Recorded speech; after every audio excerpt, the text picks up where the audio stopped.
إن كل من في السماوات والأرض إلا آتي الرحمن عبدا وكلهم آتيه يوم القيامة فردا لقد أحصاهم وعدهم عدا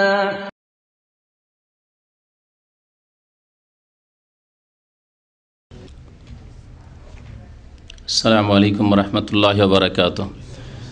إن الحمد لله نحمده ونستعينه ونستغفره ونعوذ بالله من شرور أنفسنا ومن سيئات أعمالنا من يهده الله فلا مضل له ومن يضلله فلا هادي له وأشهد أن لا إله إلا الله وأشهد أن محمدا عبده ورسوله يا أيها الذين آمنوا اتقوا الله حق تقاته ولا تموتن إلا وأنتم مسلمون يا أيها الناس اتقوا ربكم الذي خلقكم من نفس واحدة وخلق منها زوجها وبث منهما رجالا كثيرا ونساء واتقوا الله الذي تساءلون به والأرحام إن الله كان عليكم رقيبا يا أيها الذين آمنوا اتقوا الله وقولوا قولا سديدا يصلح لكم أعمالكم ويغفر لكم ذنوبكم ومن يطع الله ورسوله فقد فاز فوزا عظيما أما بعد فإن خير الحديث كتاب الله وخير الهدي هدي محمد صلى الله عليه وسلم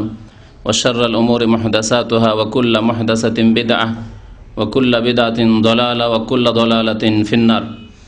أعوذ بالله من الشيطان الرجيم. بسم الله الرحمن الرحيم. وأن هذا صراطي مستقيما فاتبعوه ولا تتبعوا السبل فتفرق بكم عن سبيله. মহান আল্লাহর সমস্ত প্রশংসা যে আল্লাহ পাক আমাদেরকে সৃষ্টি করেছেন এবং আমাদের মধ্য থেকে যাদেরকে আল্লাহ খাস অনুগ্রহ করেছেন তাদের সঠিক পথ দেখিয়েছেন।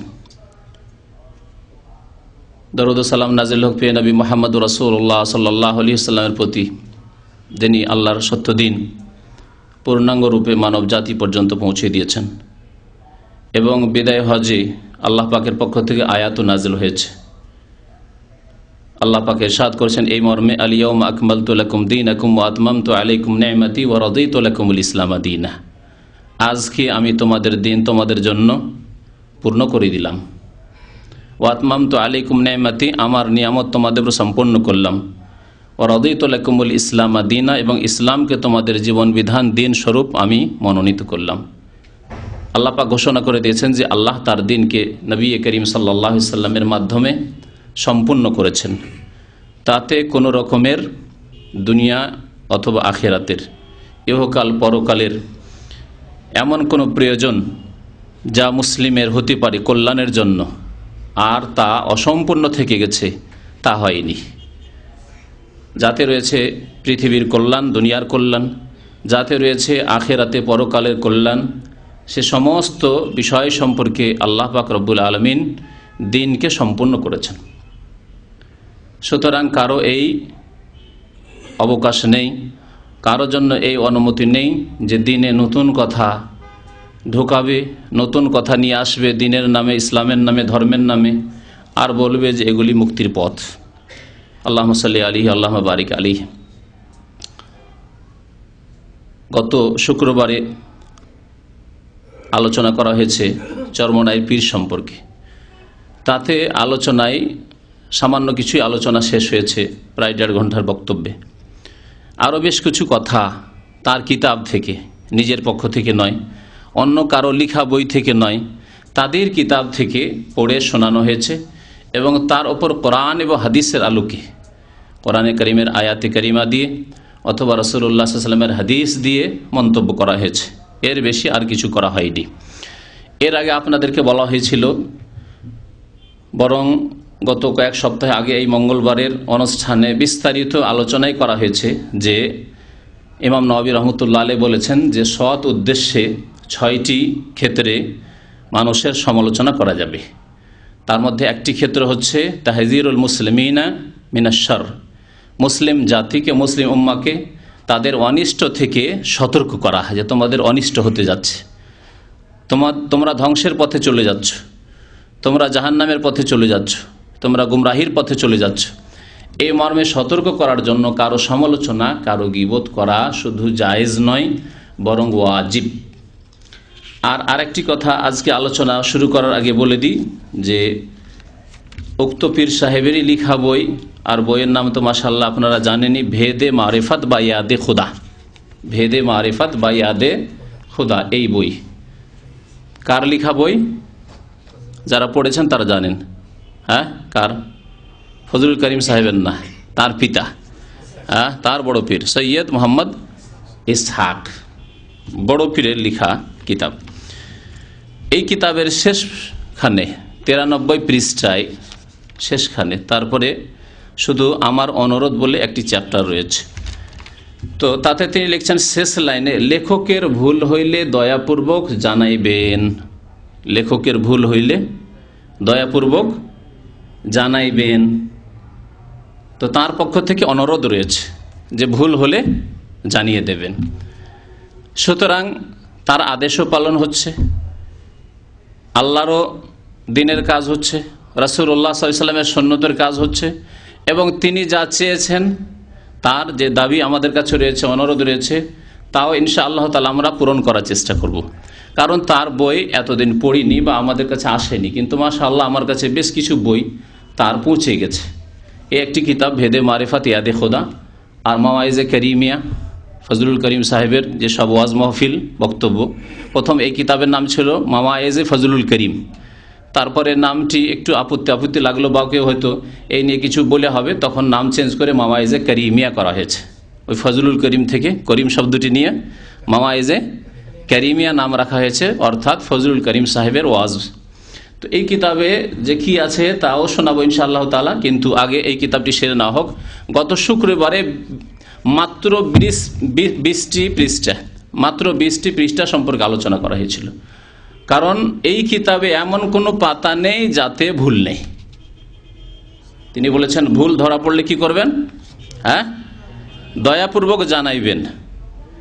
তো আমি আমার ভাইদেরকে বলছি, যারা এই বরিশালের পীর সাহেবের এলাকায় বসবাস করেন, বরিশাল ডিস্ট্রিক্টে বাস করেন, অথবা আশেপাশের ডিস্ট্রিক্টে বাস করেন, অথবা বাংলাদেশে বাস করেন, অথবা যে কোনো দেশেই বাস করেন, তারা সেখানে পৌঁছিতে পারেন বা দেখা সাক্ষাৎ হয়ে যাবে যে কোনো জায়গায়। আমাদের বক্তব্যগুলি সিডির আকারে হোক অথবা ক্যাসেটের আকারে হোক তাদের কাছে পৌঁছে দিবেন। এটি আল্লাহর দিনের জন্য হিতাকাঙ্ক্ষী হওয়া হবে। নবী করিম সাল্লাল্লাহু আলাইহি ওয়াসাল্লাম বলেছেন, সহিহ বুখারীর হাদিস, আদ-দীনুন নাসিহা, দিন হচ্ছে মানুষের কল্যাণ কামনার নাম, হিতাকাঙ্ক্ষী হওয়ার নাম। সাহাবারা জিজ্ঞাসা করেন, লিমান ইয়া রাসূলুল্লাহ, কার জন্য হিতাকাঙ্ক্ষী হব? কার জন্য হিতাকাঙ্ক্ষী হব? নবী করিম সাল্লাল্লাহু আলাইহি ওয়াসাল্লাম বললেন, লিল্লাহি, আল্লাহরও হিতাকাঙ্ক্ষী হইতে হবে। তো যারা আল্লাহর সত্য দিনের প্রচার করবে, সহি আকীদা, সহি ইসলামের প্রচার করবে, তারা আল্লাহর হিতাকাঙ্ক্ষী। লিল্লাহি ওয়ালি কিতাবিহি, 2 নম্বরে আল্লাহর কিতাবের কোরআনুল করিমের হিতাকাঙ্ক্ষী হবে। যারা কোরআনে করিমের কথা, সহি কথা পেশ করবে, যারা নবী করিম সাল্লাল্লাহু আলাইহি ওয়াসাল্লামের সহি হাদিসের কথা, সহি ব্যাখ্যা পেশ করবে ইসলামের, তারা কোরআনে করিমের হিতাকাঙ্ক্ষী হলো। ওয়ালি কিতাবিহি ওয়ালি রাসূলিহি, রাসূলুল্লাহ সাল্লাল্লাহু আলাইহি সাল্লামের হিতাকাঙ্ক্ষী হবে। রাসূলুল্লাহ সাল্লাল্লাহু আলাইহি ওয়াসাল্লামের হিতাকাঙ্ক্ষী হওয়া মানে রাসূলুল্লাহ সাল্লাল্লাহু আলাইহি সাল্লামের সুন্নতের প্রচার করা, তাকে অন্তর থেকে ভালোবাসা। যেমন ভালোবাসা বেসেছেন সাহাবায়ে কেরামরা সেই পথে, না তাতে বাড়াবাড়ি থাকবে, আর বাড়াবাড়ি করতে গিয়ে শিরক কুফরিতে পৌঁছে যাব, সেজদা করা শুরু করব, আর না তাতে কোন রকমের ঘাটতি অবমাননাই করব। তো রাসূলের হিতাকাঙ্ক্ষী হইতে হবে। ওয়ালি আইম্মাতিল মুসলিমিন, মুসলিম ইমামগণের অর্থাৎ মুসলিম নেতাগণের, যারা ইসলামী আইনের বাস্তবায়ন করবেন, বিশেষ করে যাদেরকে আল্লাহ ইসলামী খেলাফত দিয়েছেন, ইসলামী নেতৃত্ব দিয়েছেন, যারা কোরআন সুন্নাহ মোতাবেক দেশ পরিচালনা করবে, তাদের হিতাকাঙ্ক্ষী হওয়া, তাদের জন্য দোয়া করা, তৌফিকের দোয়া করা, তাদেরকে আল্লাহ আরো শক্তিশালী করুক, তাদের দ্বারা আরো দিনের খেদমত নিক, এভাবে হিতাকাঙ্ক্ষী হইতে হবে। ওয়ালে আম্মাতিহিম, 5 নম্বরে বলেছেন নবী করিম সাল্লাল্লাহু আলাইহি ওয়াসাল্লাম, জনসাধারণেরও হিতাকাঙ্ক্ষী হইতে হবে। আইম্মাতুল মুসলিমিনের মধ্যে যদি আমরা বলি ওলামায়ে কেরামের হিতাকাঙ্ক্ষী, তো ওলামায়ে কেরামের হিতাকাঙ্ক্ষী হইতে হবে। বা তাদেরকে জনসাধারণের মধ্যেই যদি আপনি শামিল করেন, তো জনসাধারণ যখন হিতাকাঙ্ক্ষী হইতে হবে, তো জনসাধারণের মধ্যে যারা গণ্যমান্য ব্যক্তি, যাদের কাছে আল্লাহ ইলম দিয়েছেন, ওলামায়ে কেরাম, বা যারা হয়তো ওলামা না হইলেও যারা পীর হয়ে বসে আছে, সুতরাং আলেমের পিছনে হয়তো 10টি লোক ছুটে না, কিন্তু পীরের পিছনে লক্ষ লক্ষ লোক ছুটছে, তাহলে তাদেরও হিতাকাঙ্ক্ষী হইতে হবে। এই হাদিসের আলোকে আমরা তাদের হিতাকাঙ্ক্ষী হতে চাই, তাদের সংশোধন করতে চাই। যারা মরে গেছে আল্লাহ তাদের সাথে, আল্লাহ জানেন তাদের সাথে কি মামলা করবেন বা করেছেন, কিন্তু যারা বেঁচে আছে তাদের হিতাকাঙ্ক্ষী হতে চাই, তাদের সংশোধন চাই, এবং যারা বিভ্রান্তির শিকার হয়ে গেছে তাদের মাধ্যমে তাদের হিতাকাঙ্ক্ষী হতে চাই, তাদের সংশোধন করতে চাই। তো আমাদের এই যে চরমনাই সাহেবের পীর, তিনি নিজেই বলেছেন যে আমাদের ভুল সম্পর্কে দয়াপূর্বক জানিয়ে দেবেন। তাই তার ভুল সম্পর্কে, তার কিতাবাদিতে যেসব ভুল রয়েছে, কোরআন এবং হাদিস বিরোধী কথা রয়েছে, তা পড়াশোনা করার পরে বুঝতে পারলাম তাতে শিরক রয়েছে, তাতে কুফরি রয়েছে, তাতে রয়েছে আল্লাহর সাথে বেয়াদবি, তাতে রয়েছে ইসলামী শরীয়তের শিক্ষার সাথে ঠাট্টা বিদ্রুপ করা, হালকা করে দেওয়া। যে শরীয়ত শিখে কি হবে, শরীয়ত শিখে যদি মারেফতি না জানো তাহলে তোমাকে তো শয়তান গ্রাস করে নেবে। এইভাবে একেবারে শরীয়তের আলেম ওলামাদের সাথে, আইম্মায়ে কেরামদের সাথে, ইমাম আবু হানিফা, শাফি, মালিক, আহমদ, ইমাম বুখারী, মুসলিম, যাদের কাছে শরীয়তের দিন, কোরআন এবং হাদিসের জ্ঞান ছিল, তারা কিছুই না, তাদেরকে কবরে যাওয়ার সময়, মরার সময় তাদেরকে শয়তান গ্রাস করে নেবে, কারণ মারিফত নেই তাদের কাছে। এইসব কথাবার্তা বলা হয়েছে। আর বিদআতে তো পরিপূর্ণ ভিত্তিহীন কথাবার্তা, কোরআন এবং হাদিস বিরোধী কথাবার্তায় কিতাব পরিপূর্ণ, এমন কোনো পাতা নেই যাতে দাগ দেওয়া নেই আর আমার নোট চড়া নেই। জি, বুঝতেই পারছেন, দেখতে পাচ্ছেন যে কত কি রয়েছে। সবগুলি কথা হয়তো শোনাবার মতো সময় হবে না, তবে 20 পৃষ্ঠার পরে বাকি পৃষ্ঠাগুলি আপনাদেরকে একটু করে দেখাই।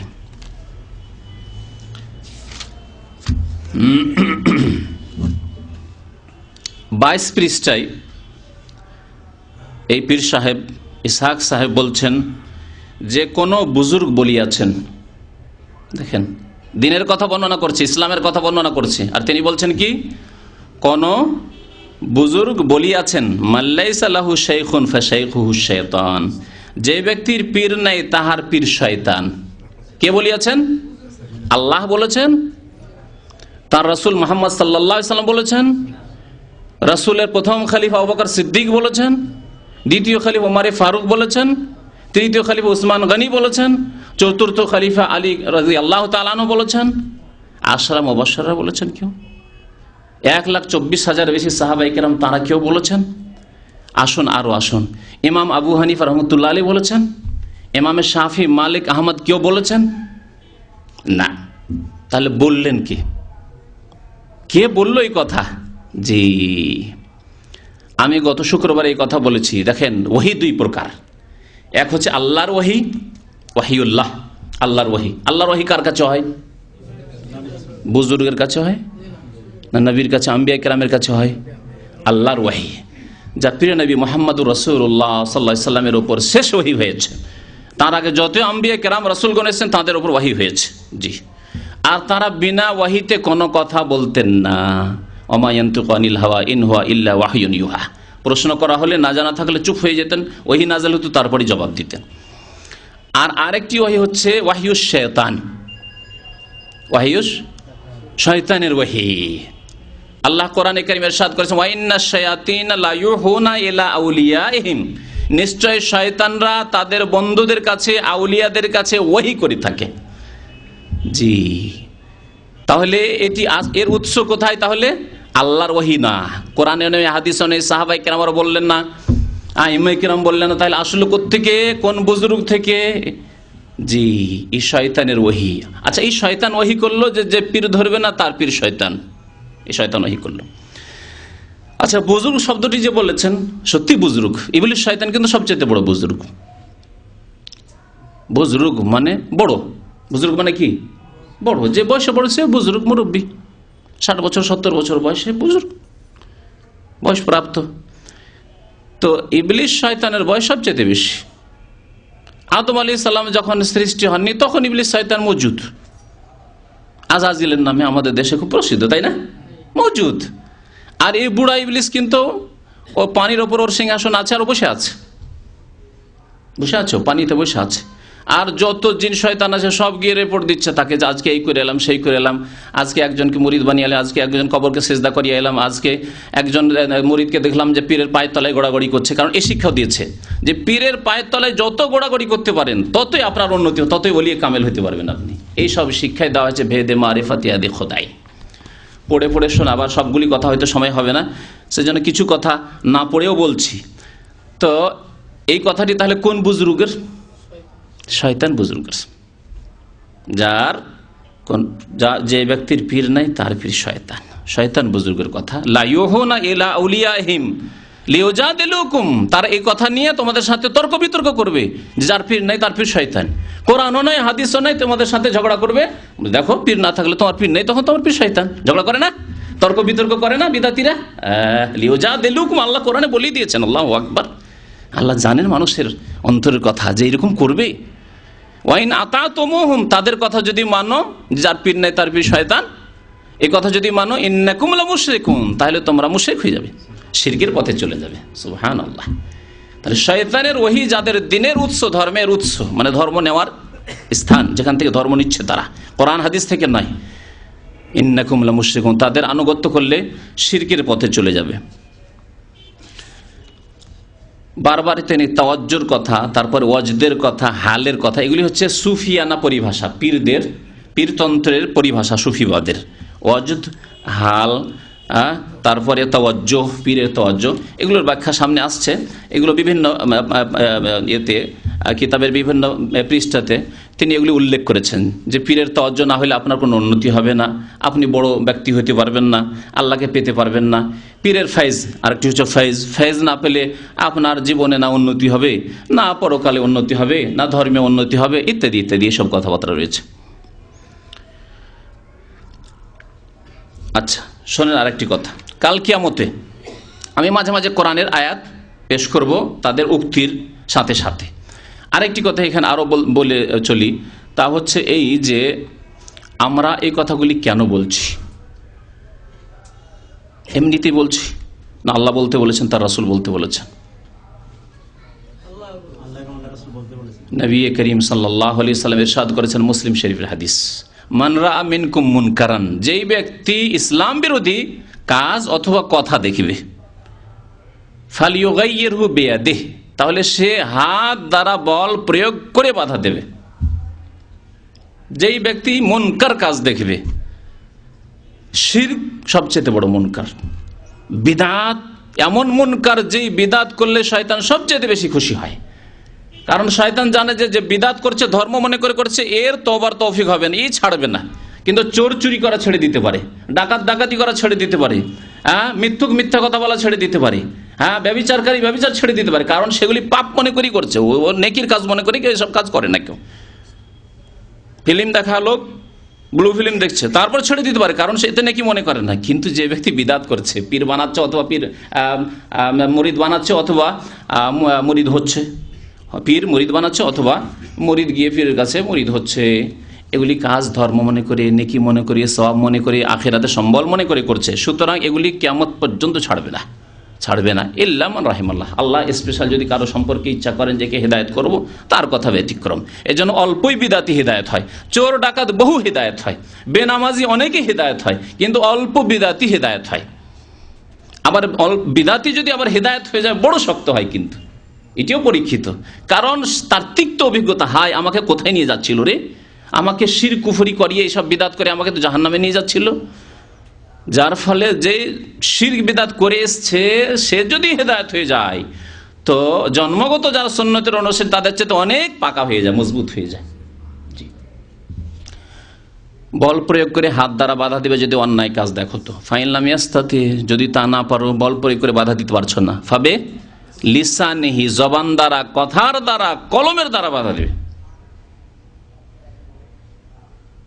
তাও যদি না পারো, ওয়াইল্লাম ইয়াস্তাতি, তাও পারো না, না জবানে বলতে পারো, না ভুল ধরার ক্ষমতা আছে, শিরককে শিরক বলার ক্ষমতা আছে, বিদাতকে বিদাত বলার ক্ষমতা আছে, ভুলকে ভুল বলার ক্ষমতা আছে, এইরকম যোগ্যতা নেই, বা যোগ্যতা থাকলেও বুঝছেন কিন্তু মানুষের কাছে প্রকাশ করার মতো ক্ষমতা নেই, বলারও ক্ষমতা নেই, লিখারও ক্ষমতা নেই, ফাবি কালবিহি, অথবা এমন সমাজে আছেন যেখানে আপনি মুখ খুলতেই পারছেন না, বললে মুশকিল করে দিবে আপনার। তাহলে আল্লাহ রাসূল সাল্লাল্লাহু আলাইহি ওয়াসাল্লাম বলছেন কি, ফাবি কালবিহি, অন্তর থেকে ঘৃণা করে প্রতিবাদ জানাও, ওয়াযালিকা আযআফুল ঈমান, আর এটি হচ্ছে ঈমানের সর্বনিম্ন স্তর। আল্লাহ পাক আমাকে বল প্রয়োগ করে বাধা দেওয়ার তৌফিক দেননি, এটি দিয়েছে বাংলাদেশের সরকারকে। বাংলাদেশের শিরক বিদআত হচ্ছে, বাংলাদেশের সরকারকে বল প্রয়োগ করে বাধা দেওয়ার তৌফিক আল্লাহ দিয়েছেন। তাদেরকে কাল কিয়ামতে জবাবদিহি করতে হবে বল প্রয়োগ করে বাধা না দিলে। বাকি কথা হলো আমাদের মতো যারা উলামায়ে কেরাম যারা বুঝতে পারছেন যে এগুলি শিরক বিদআত ভুল, তাদের ফরজ দায়িত্ব হচ্ছে ফাবে লিসানিহি, জবান দ্বারা কথার দ্বারা এই মুনকার, ইসলাম বিরোধী, ইসলামী সহি আকীদা বিরোধী, সুন্নাত বিরোধী যেসব আকীদা আমল রয়েছে তার কি করা, খণ্ডন করা, এবং সেই সম্পর্কে উম্মতকে বুঝিয়ে দেওয়া, স্পষ্ট করে দেওয়া উম্মতের কাছে, যাতে উম্মত স্পষ্ট হয়ে সহি পথে চলে, আর না হলে স্পষ্ট পথ জানার পরে গুমরাহ হয়ে জাহান্নামে যায়। লিয়াহলিকা মান হালাকা আন বাইয়িনা ওয়া ইয়াহইয়া আন মান হাইয়া আন বাইয়িনা। আল্লাহ কোরআনে কে ইরশাদ করেছেন যে যখন মানুষের সামনে সত্য পথ স্পষ্ট হয়ে যাবে তখন হয় মানবে, তাহলে মানলে সোজা পথে চললো, ভালো কথা, আর না হলে লিয়াহলিকা মান হালাকা আন বাইয়িনা, যদি অমান্য করে যে না আমরা মানবো না, আমরা ছাড়বো না এইসব তরিকা, তাহলে হালাক হোক, ধ্বংস হোক, জাহান্নামে পতিত হোক, আন বাইয়িনা, জানা শোনার পরে। এই কথা কাল কিয়ামতে না বলতে পারে যে আমাদের কোনো আলেম জানায়নি।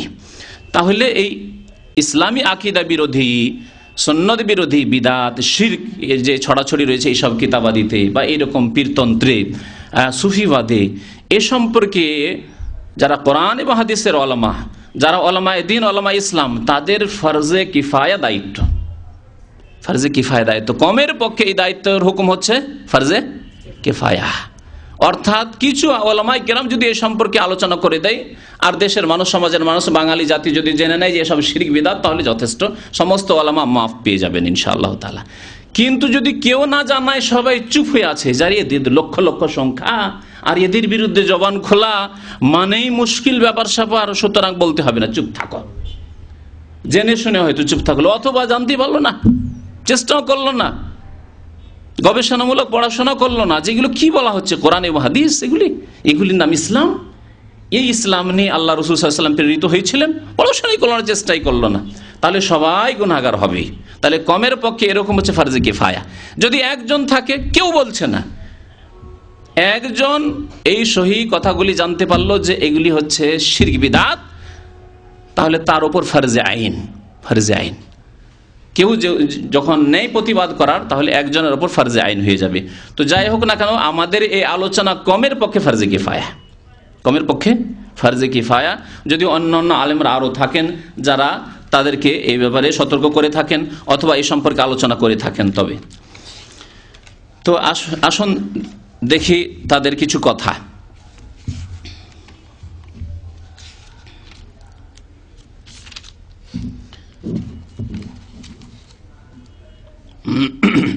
বাইশ পৃষ্ঠার কথা বলছিলাম। 22 পৃষ্ঠায় তিনি বলছেন,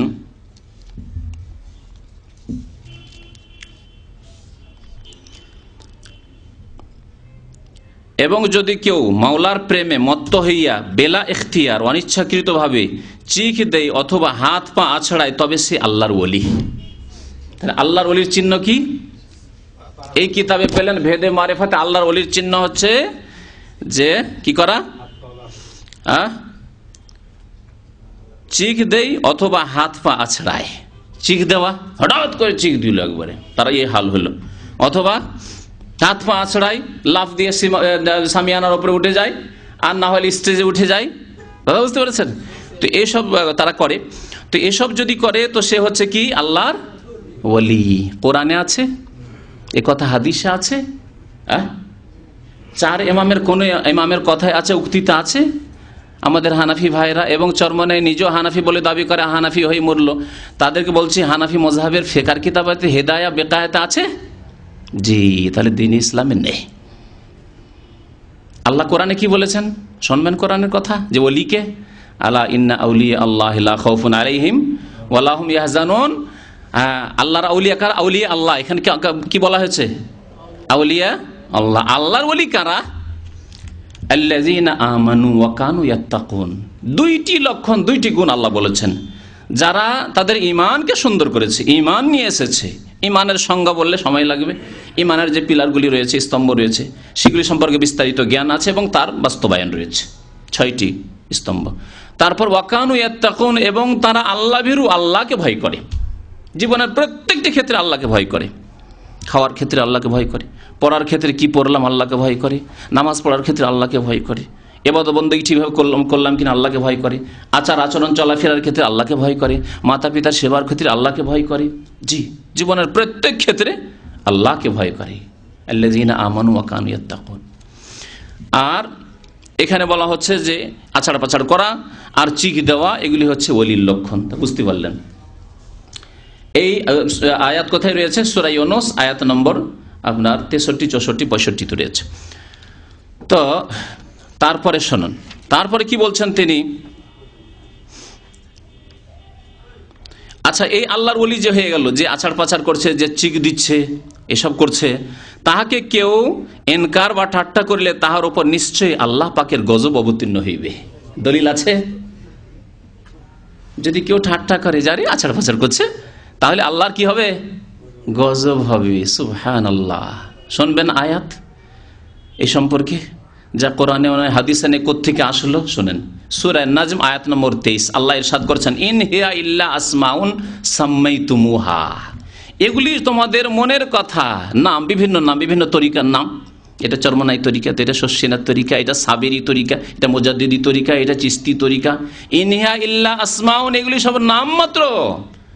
হিন্দুদের যেমন দেবী দেবতার নাম, লাতুজ্জা মানাত ছিল কুরাইশের দেবী দেবতার নাম, তেমন এই সুফিবাদের এইসব হচ্ছে নাম। সাম্মাইতুমুহা আনতুম, আল্লাহ বলছেন তোমরা এইসব নাম রেখেছো, আমি আল্লাহ নাম রাখিনি। এসব চিস্তি, কাদেরি, সাহারওয়ার্দী, মুজাদ্দিদি, এসব নাম আমি রাখিনি।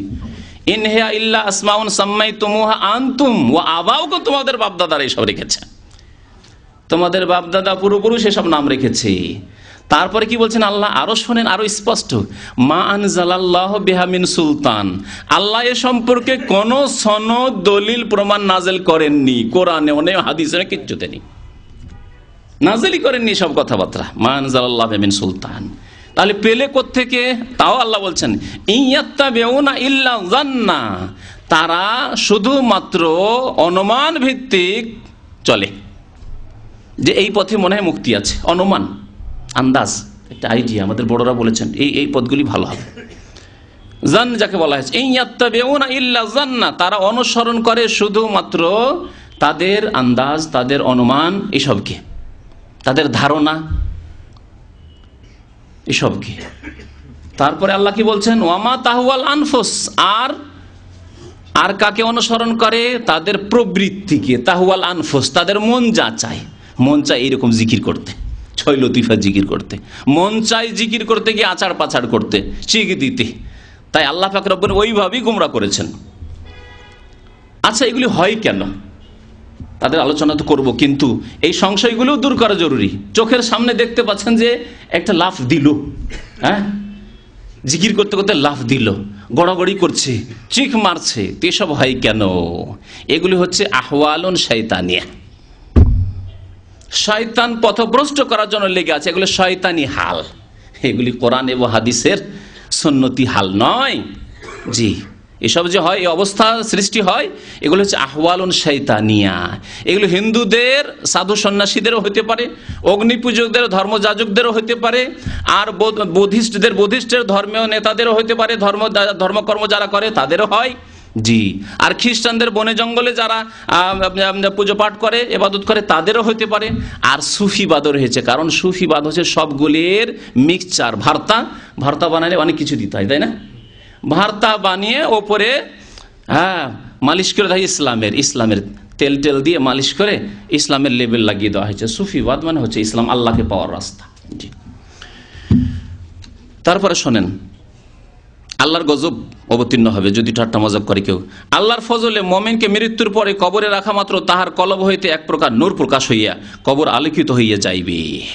কোথায় আছে? আছে কোরআন হাদিসে। যতগুলি কথা লেখা আছে কোরআন হাদিসেই নেই, কোরআনে অনেক হাদিসও নেই যে কবর থেকে আলো বেরোবে না, মুমিনের কলব থেকে আলো বেরোবে।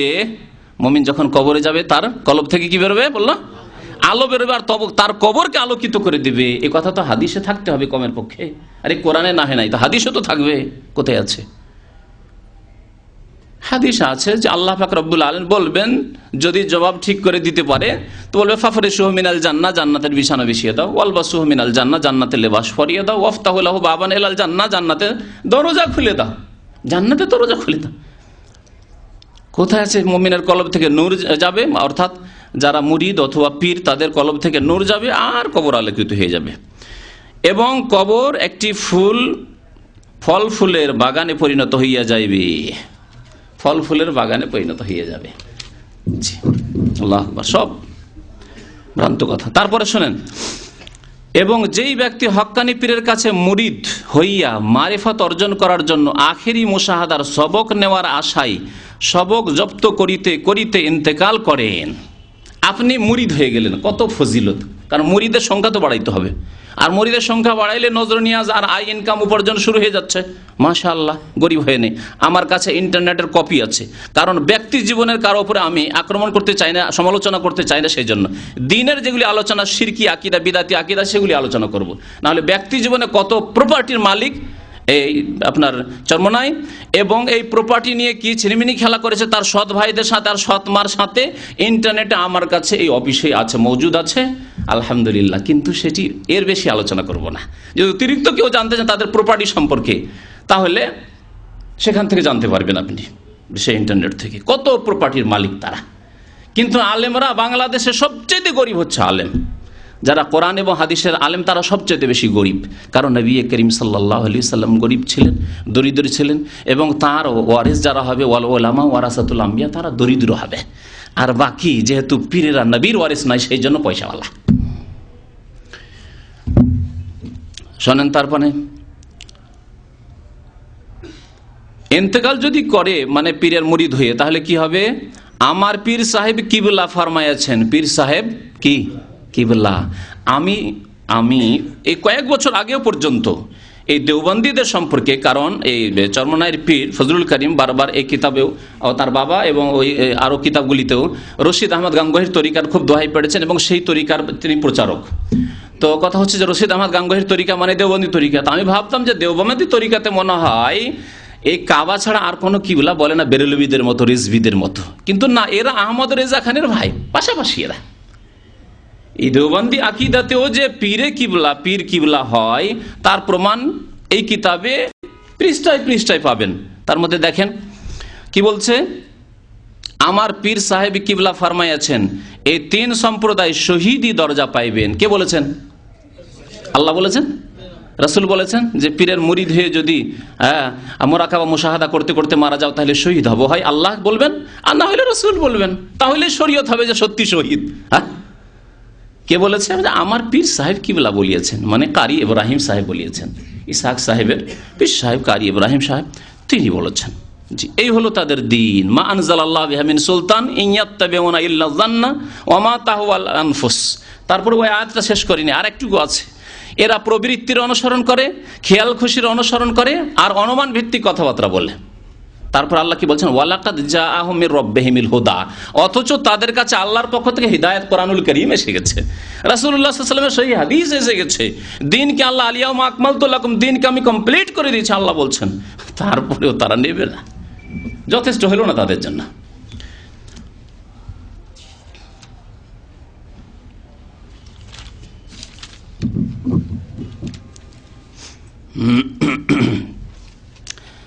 ছাব্বিশ পৃষ্ঠায় 25-26 পৃষ্ঠায় বলছেন,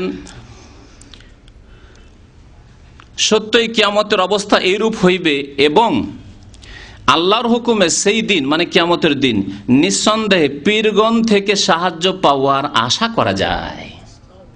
কাল কিয়ামতে হাসরের মাঠে নিঃসন্দেহে পীরগণ থেকে সাহায্য পাওয়ার আশা করা যায়। যাদের আকীদা এরকম, যাদের কথাবার্তা এইরকম, তাদের থেকে সাহায্য পাওয়ার আশা করা যায়। অথচ কাল কিয়ামতে কি অবস্থা হবে তা কোরআনে কারীমে আল্লাহ পাক রব্বুল আলামিন বহু আয়াতে বর্ণনা করেছেন। আল্লাহ পাক ইরশাদ করেছেন, আমপারার একটি সূরাই রয়েছে, ইয়াউমা ইয়াফিরুল মারউ মিন আখিহি ওয়া উম্মিহি ওয়া আবিহি ওয়া সাহিবাতিহি ওয়া বানিহি লিকুল্লি ইমরিন। আল্লাহ কি বলছেন?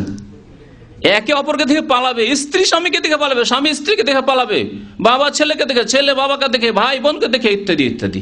আল্লাহ পাক এসব কথাবার্তা বলে তারপরে বলছেন শেষখানে কি, লিকুল্লিমরিন, প্রত্যেক মানুষের এমন অবস্থা হবে, ইউগনি, জানিয়ে সে ব্যস্ত থাকবে। তো প্রত্যেক মানুষের মধ্যে পীর নয় নাকি তার ঊর্ধ্বে? আল্লাহর কথা ভুল না পীরের কথা ভুল? আল্লাহু আকবার, আল্লাহু আকবার।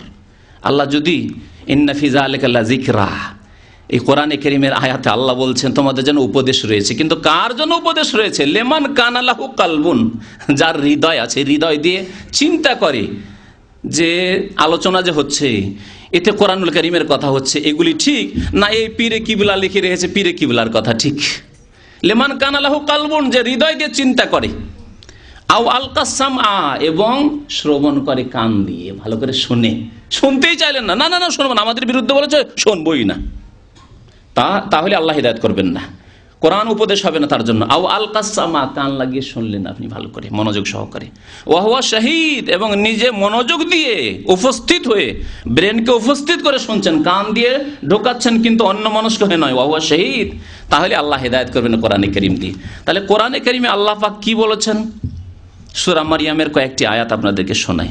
আল্লাহ পাক ইরশাদ করছেন,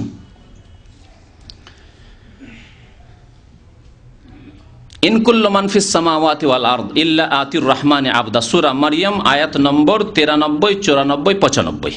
আল্লাহ ইরশাদ করেছেন, ইন কুল্লু মান ফিস সামাওয়াতি ওয়াল আরদ, আকাশ এবং জমিনে যত কেউ আছে, মান ফিস সামাওয়াতি মানে আকাশে যে কেউ আছে, জিবরাইল, মিকাইল, ইসরাফিল, যত ফেরেশতাগণ আছে আকাশে, ওয়াল আর জমিনে যে কেউ আছে, আদম আলাইহিস সালাম থেকে শুরু করে মুহাম্মদুর রাসূলুল্লাহ সাল্লাল্লাহু আলাইহি ওয়াসাল্লাম পর্যন্ত যত আম্বিয়া রাসূলগণ আছেন, না আম্বিয়া রাসূলের চাইতে বড় ওলি হয়? আর ধরেই নিলাম যে ওলি বড় না নবী বড়? এই ঈমান কি আমাদের নেই? জি। কিন্তু এই ঈমান কি করে হরণ করে নিল পীরেরা, যে ওলিকে বাড়াইতে বাড়াইতে আল্লাহর আরশে পৌঁছে দিলাম, আর নবী তো কখনো যেতে পারলেন না আল্লাহর আরশে। আল্লাহ পাক বলছেন, ইন কুল্লু মান ফিস সামাওয়াতি ওয়াল আরদ ইল্লা আতির রহমানি আবদা, সবাই আল্লাহর সামনে কি অবস্থায় পৌঁছিবে? আল্লাহর আবদ, গোলাম হয়ে, দাস হয়ে পৌঁছিবে। আল্লাহু আকবার। আকাশ এবং জমিনে যে কেউ আছে সবাই আল্লাহর গোলাম হয়ে, আবদ হয়ে, মুহাম্মদুর রাসূলুল্লাহ আবদ হয়ে আল্লাহর গোলাম হয়ে পৌঁছিবেন। আদম আলাইহিস সালাম, ইব্রাহিম খলিলুল্লাহ আল্লাহর গোলাম হয়ে সেখানে পৌঁছিবেন। জিবরাইল, মিকাইল, ইসরাফিল সব আল্লাহর গোলাম হয়ে পৌঁছিবেন। জিলানী, চিশতি সব আল্লাহর গোলাম হয়ে, দাস হয়ে পৌঁছিবেন। সবাই আল্লাহর গোলাম হয়ে পৌঁছিবেন। আরো শুনেন তারপরে, লাকাদ আহসাহুম ওয়া আদ্দাহুম আদ্দা, আল্লাহ প্রত্যেককে গণনা করে রেখেছেন, এমন নয় যে কেউ ছুটে যাবে, পালিয়ে যাবে, থেকে যাবে, চোখের আড়ালে থেকে যাবে। বেশি আসামি হইলে পুলিশ চারিদিক থেকে ধরাধরি করছে, ধরপকড় করতে করতে 10টা পালিয়ে গেল। 50টা আসামি ছিল, 40টা তো ধরতে পারলো, 10টা এদিক ওদিক পলাতক হয়ে গেল। হয় না? হয় না? আল্লাহ বলছেন, লাকাদ আহসাহুম ওয়া আদ্দাহুম আদ্দা, প্রত্যেককে আল্লাহ গণনা করে রেখেছেন। ওয়া কুল্লুহুম আতিহি ইয়াউমাল কিয়ামাতি ফারদা, আর তাদের প্রত্যেককে কিয়ামতের দিনে আসবে ফারদা। শুনে রাখুন ভালো করে, একা একা। একা, ফারদ মানে কি? ওয়াহিদি, এক করে, একজন আলাদা আলাদা হয়ে আসবে, কেউ কারো সাথে আসবে না। আমি আমার বাবার সাথে যাব, আমার বাবা হুজুরে কিবলা, আমার বাবা পীরে কিবলা, আমি আমার পীর সাহেবের সাথে যাবো, আমার পীরে কিবলা। এই কিতাবে বহু জায়গায় আছে, এই জন্য এই আয়াতটি ভুলবেন না। ওয়াকুল্লুহুম আতিহি ইয়াউমাল কিয়ামাতি ফারদা, সবাই একা একা আল্লাহর দরবারে উপস্থিত হবে এবং প্রত্যেককে একা একা নিজের জবাব দিতে হবে। আর এই কিতাবে আছে যে পীর সাহেব আপনাকে ছেড়ে যাবে না, হাত ধরে নিয়ে যাবে। জি, হাত ধরে নিয়ে যাবে আপনাকে। জি। এখন কোরআনের কথা নেবেন না আপনার এই পীরে কিবলার কথা, বানানো কিবলার কথা নেবেন?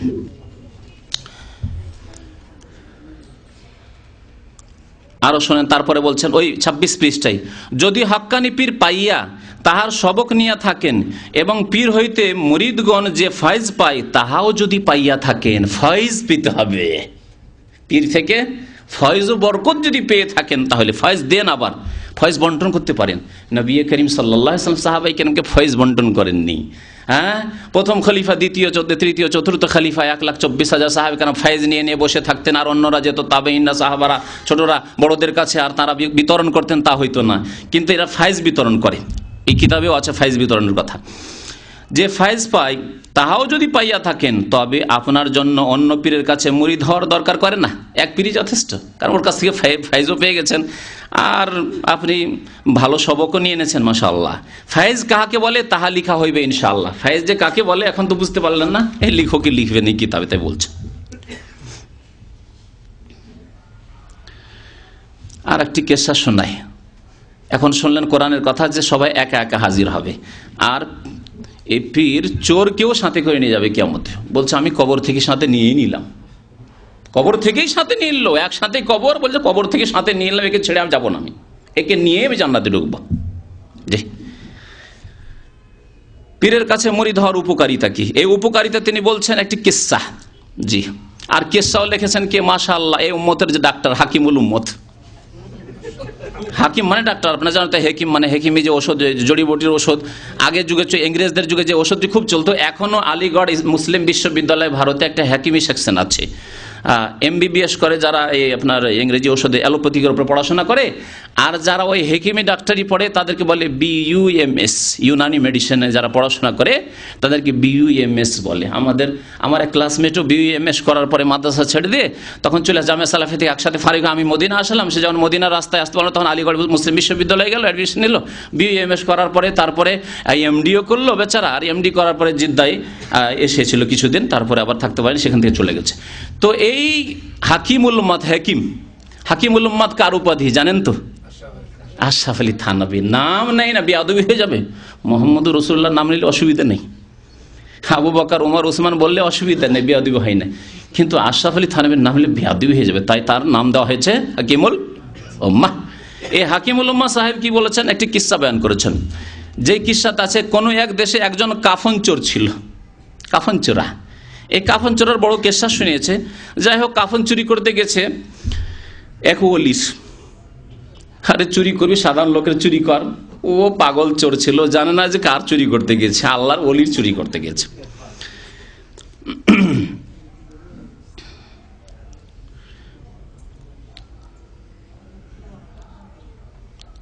অতঃপর কবর খুঁড়িয়া কাফন খুলিতে আরম্ভ করলো। গেল ওই অলির কবর খুঁড়তে গেছে, সিনা পর্যন্ত খোলা মাত্রই দরবেশ সাহেব চোরের হাত ধরিয়া বসিলেন। দরবেশ মানে পীর সাহেব, বুঝতে তো পারছেন, দরবেশ মানে পীর। ধরিয়া বসিলেন। গভীর অন্ধকার রাত্রে মুর্দার হাত ধরিয়া বসার ফলে ওই ব্যক্তি ভয়ের চোটে চিৎকার মারিয়া বেহুশ হইয়া পড়িয়া মারা যায়। আর চোর কি আর বাঁচতে পারে? কবরে কাফন চুরি করতে গেছে, আর ওর হাত ধরে বসে আছে ওই মৃত আল্লাহর ওলি, তাদের ভাষায় আসলে শয়তানের বলি এসব। আর এইসব কিস্সা কাহিনী হয়নি। প্রথম কথা হচ্ছে এসব সোনাভানের কিস্সা। সোনাভানের কিস্সা শুনেছেন নাকি? হ্যাঁ, ওই 80 মণ নাকি জলপান করতো, হ্যাঁ, বা দুধে ভাতে আর পানিতে, এসব 80 মণ নাকি পান করার কিস্সা কাহিনী। সোনাভানের কিস্সা বাঙালিদের মধ্যে খুব প্রসিদ্ধ আগের যুগে। তো এসব সোনাভানের কিস্সা, হাকিমুল উম্মাত সোনাভানের কিস্সা শোনাচ্ছেন, 80 মণ জলপানের কথাবার্তা। তো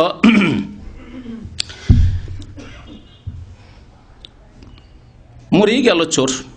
দরবেশ সাহেব ওই রাত্রে তাহার এক খলিফাকে স্বপ্ন যোগে বলিলেন। তার মানে এই আকীদা পীর সাহেবের যে স্বপ্ন দেখাবার ক্ষমতা তার আছে। বলুন, স্বপ্ন দেখাবার ক্ষমতা কার? আপনাকে যদি একটা একটা করে আকীদাই ধরি যে আপনার কি বিশ্বাস আছে, আপনাকে আমি স্বপ্ন দেখাতে পারি? আপনাকে চরমনাইয়ের পীর স্বপ্ন দেখাতে পারে যে নিজেই দেখাবে স্বপ্ন, তার হাতে এই পাওয়ার আছে? আপনাকে মোহাম্মদুর রাসূলুল্লাহ, আরো আগে শেষখানেই চলে যান না কেন, সৃষ্টির সেরা যিনি মোহাম্মদুর রাসূলুল্লাহ নিজেই স্বপ্ন দেখাবেন, এই ক্ষমতা মোহাম্মদুর রাসূলুল্লাহকে দেওয়া হয়েছে।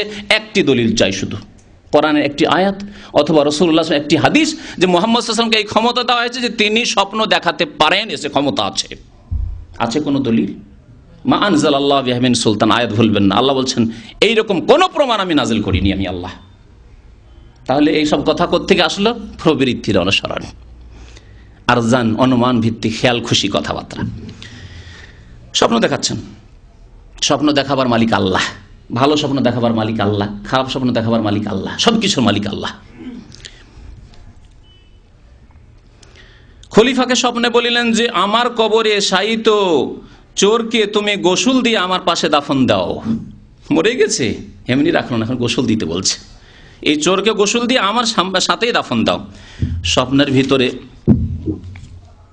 খলিফা সাহেব জিজ্ঞাসা করেন, হুজুর আপনি টাকা দেওয়া সত্ত্বেও যখন চোর এই কাজ থেকে ফিরে নাই, মানে চোরকে সংশোধন করার চেষ্টা করা হয়েছে, তারপরে সে সংশোধন হয়নি, আবার কাপড় চুরি করতে এসছে, তখন তাহাকে এত সম্মান করার আবশ্যক কি? কেন এত সম্মান করবেন? আপনার পাশে আবার কবর, ফেলেন, কোথাও নিয়ে গিয়ে ফেলে দিই টেনে ওকে, কেন আপনার কবরে একে দাফন করব?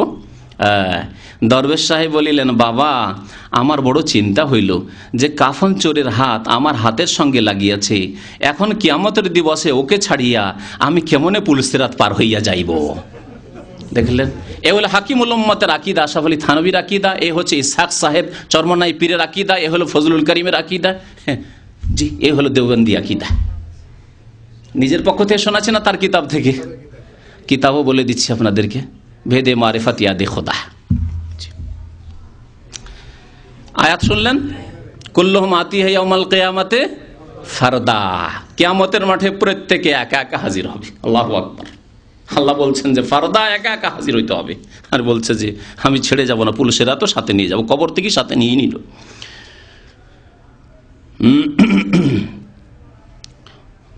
তারপরে মন্তব্য করছেন যে চরমনাইয়ের পীর, ওগো প্রাণের বন্ধুগণ, আল্লাহর ওলির হাতের সঙ্গে হাত লাগার কারণে যদি একটি চোরের মুক্তি হওয়ার আশা করা যায়, তবে হক্কানি পীরের কাছে মুরিদ হইলে আপনাদের জন্য কত দূর ফায়দা হইতে পারে তাহা চিন্তা করিয়া দেখুন। দলিল, হক্কানি পীরের মুরিদ হওয়ার দলিল কোরআন হইল না হাদিস হইল না সাহাবাই কেরামের উক্তি হইল, কি হইল? একটা চোরের সোনাভানের কিস্সা, হ্যাঁ, হাকিমুল উম্মত বয়ান করেছেন। এতে যদি চোরের মুক্তি হতে পারে, তাহলে আপনি মুরিদ হবেন হক্কানি পীরের কাছে, তো আপনার কি মুক্তি হবে না? এগুলি হলো দলিল ইসলামের।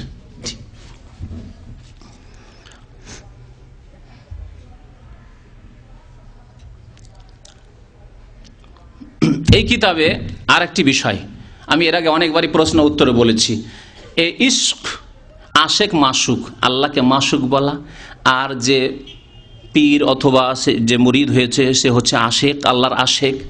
আর তারপরে বাংলা ভাষায় তার অর্থই করেছে, অর্থটা তার জবান থেকে শুনিয়ে দিই, আল্লাহর প্রেমিক। আল্লাহর কি? প্রেমিক, অর্থাৎ প্রেম করা এক কথায়। আচ্ছা, প্রেম করা শব্দটি ভালো না মন্দ? একটা মাধ্যমিক পড়া বাঙালি ছেলেও বলতে পারে যে প্রেম করা শব্দটি ভালো না মন্দ শব্দ? হ্যাঁ বলুন দেখি। প্রেম করা ভালো শব্দ, আদবের শব্দ। আপনি বলতে পারবেন আপনার আব্বাকে যে আব্বা আপনার সাথে আমি খুব প্রেম করি। আচ্ছা, বাবার বাবাটি, মাকে, মাকে কে ভালোবাসে না? যে মা গো তোমার সাথে আমার খুব প্রেম রহিয়াছে, আমি খুব প্রেম করি তোমাকে, বলতে পারবেন? তাহলে বোঝা গেল যে এই শব্দ সবার জন্য প্রযোজ্য নয়, বাবার জন্য প্রযোজ্য নয়, মায়ের জন্য প্রযোজ্য নয়, বোনকে বরং আপা আপনার আমি প্রেমিক আর আপনি আমার প্রেমিকা, বলতে পারবেন? তাহলে আশেক মাসুক যে আরবিতে শব্দটি আছে সেটি হচ্ছে কেমন শব্দ? যেটি হচ্ছে স্বামী স্ত্রীর ভালোবাসার প্রেমের শব্দ, অথবা যে নাজায়েজ অবৈধ প্রেম করে তাদের ক্ষেত্রে এই শব্দ নোংরা শব্দ সেই ক্ষেত্রে ব্যবহার করে থাকে। আর যেটি পবিত্র ভালোবাসা, বাবার ভালোবাসা, মায়ের ভালোবাসা, বোনের ভালোবাসা, বোন ভাইকে ভালোবাসে ইত্যাদি, এগুলি হচ্ছে মহাব্বত। এই শব্দ হচ্ছে আরবিতে মহাব্বত, বাংলাতে হচ্ছে ভালোবাসা, স্নেহ করা, শ্রদ্ধা করা, আদর করা, এগুলি শব্দ। আর যদি বাবার জন্য এই শব্দ না চলে, বেয়াদবি শব্দ না চলে, মায়ের জন্য না চলে, বোনের জন্য না চলে, শাশুড়ির জন্য, আরে তোমার মেয়েকেও, শাশুড়ি মা তোমার মেয়েকেও প্রেম করি খুব, আর তোমাকেও প্রেম করি, বলতে পারবেন? কোন বেয়াদব বাঙালি আছে বলতে পারবে? কখনো পারবেন না। তাহলে আল্লাহকে কি করে এত বড় বেয়াদবি করে বলতে পারবেন? এই কথাই বলেছিলাম যে এই কিতাব বহু বেয়াদবি আছে আল্লাহর সাথে। পৃষ্ঠাতে ইশক আর মাসুক, আল্লাহর সাথে ইশক আর মাসুক। আর শুধু তাই নয়, এই কিতাবে শোনাবো, বলছে যে একজন লোক আল্লাহর সাথে খেলা খেলতে চায়, প্রেমের খেলা খেলতে চায়। বিয়ে করেছো? বলছে বিয়ে করিনি। আগে বিয়ে করে এসেও, না হলে কেমন করে বুঝবো যে আল্লাহর সাথে কেমন করে প্রেম করে? আউযুবিল্লাহ, আস্তাগফিরুল্লাহ ওয়া আতুবু ইলাইহি। তুমি বিয়েই করনি, এই প্রেমের স্বাদ পাওনি, দুনিয়ার প্রেমের স্বাদ পাওনি, তো আল্লাহর সাথে কেমন করেই তুমি প্রেম করবে? কি লজ্জাকর কথাবার্তা! এসব কথাবার্তা হিন্দু, খ্রিস্টান, ইহুদি যদি জানে তো ছি ছি থুতু করবে যে এও ইসলাম, তাহলে এই ইসলাম গ্রহণ করার প্রয়োজন কি? আমাদের রামায়ণ মহাভারত যথেষ্ট রয়েছে, এইসব রামায়ণ মহাভারতেরই মতো কথাবার্তা যদি হয়, তাহলে কেন ইসলামের দিকে আকৃষ্ট হবে বাংলাদেশের 10% বা 5% যাও হিন্দু আছে বা খ্রিস্টান আছে, তারা কেন ইসলাম গ্রহণ করবে? এই ইসলাম দেখে, বিকৃত ইসলাম দেখে সঠিক ইসলাম পেশ করতে হবে। সঠিক ইসলাম না পেশ করলে অমুসলিমকে ইসলামের দাওয়াত দেওয়া সম্ভব নয়। আমাদের এখানে একজন ইন্ডিয়ান, উত্তরপ্রদেশের আহমদ ইয়াদব বলে এখন বক্তব্য করে, বক্তা সে, এখন মুসলিম হয়ে বক্তা হয়েছে সে, এখন আছে, আজকে আমার সাথে মাগরিবে দেখা করলো সে তাকে জিজ্ঞাসা করা হলো ইসলাম গ্রহণের পরে যে তুমি ইন্ডিয়াতে কেন ইসলাম গ্রহণ করলি, সৌদি আরবে এসে কেন ইসলাম গ্রহণ করলে? তখন সে জবাব দিয়েছিল, একটি জবাব, যে ইন্ডিয়াতে আমি হিন্দু ধর্ম আর মুসলিম ধর্মে কোনো পার্থক্য দেখতে পাইনি, কিন্তু সৌদি আরবে যে দেখলাম যে আলহামদুলিল্লাহ এখানে পার্থক্য আছে। হিন্দু ধর্ম শিরকের ধর্ম আর ইসলাম ধর্ম হচ্ছে তাওহীদের, আল্লাহর একত্বের ধর্ম। এই পার্থক্য আমার সামনে বাস্তবে প্র্যাকটিক্যালি সুস্পষ্ট হয়ে উঠলো। তখন আমি ইসলামের দিকে আকৃষ্ট হলাম, পড়াশোনা শুরু করলাম, মুসলমান হইলাম। আর ওখানে দেখি যে হিন্দুরা দুর্গা পূজা করে আর মুসলিমরা দরগাহের পূজা করে। পার্থক্য কোথায়? হিন্দুদের মধ্যে যে কিস্সা কাহিনী রয়েছে, মিথ্যা এসব উপন্যাস ধর্মের নামে, তাও মুসলিমদের মধ্যে পীরতন্ত্র রয়েছে। তাহলে পার্থক্য কোথায়? কিভাবে মুসলিমকে ইসলামের দাওয়াত দেবেন আপনি?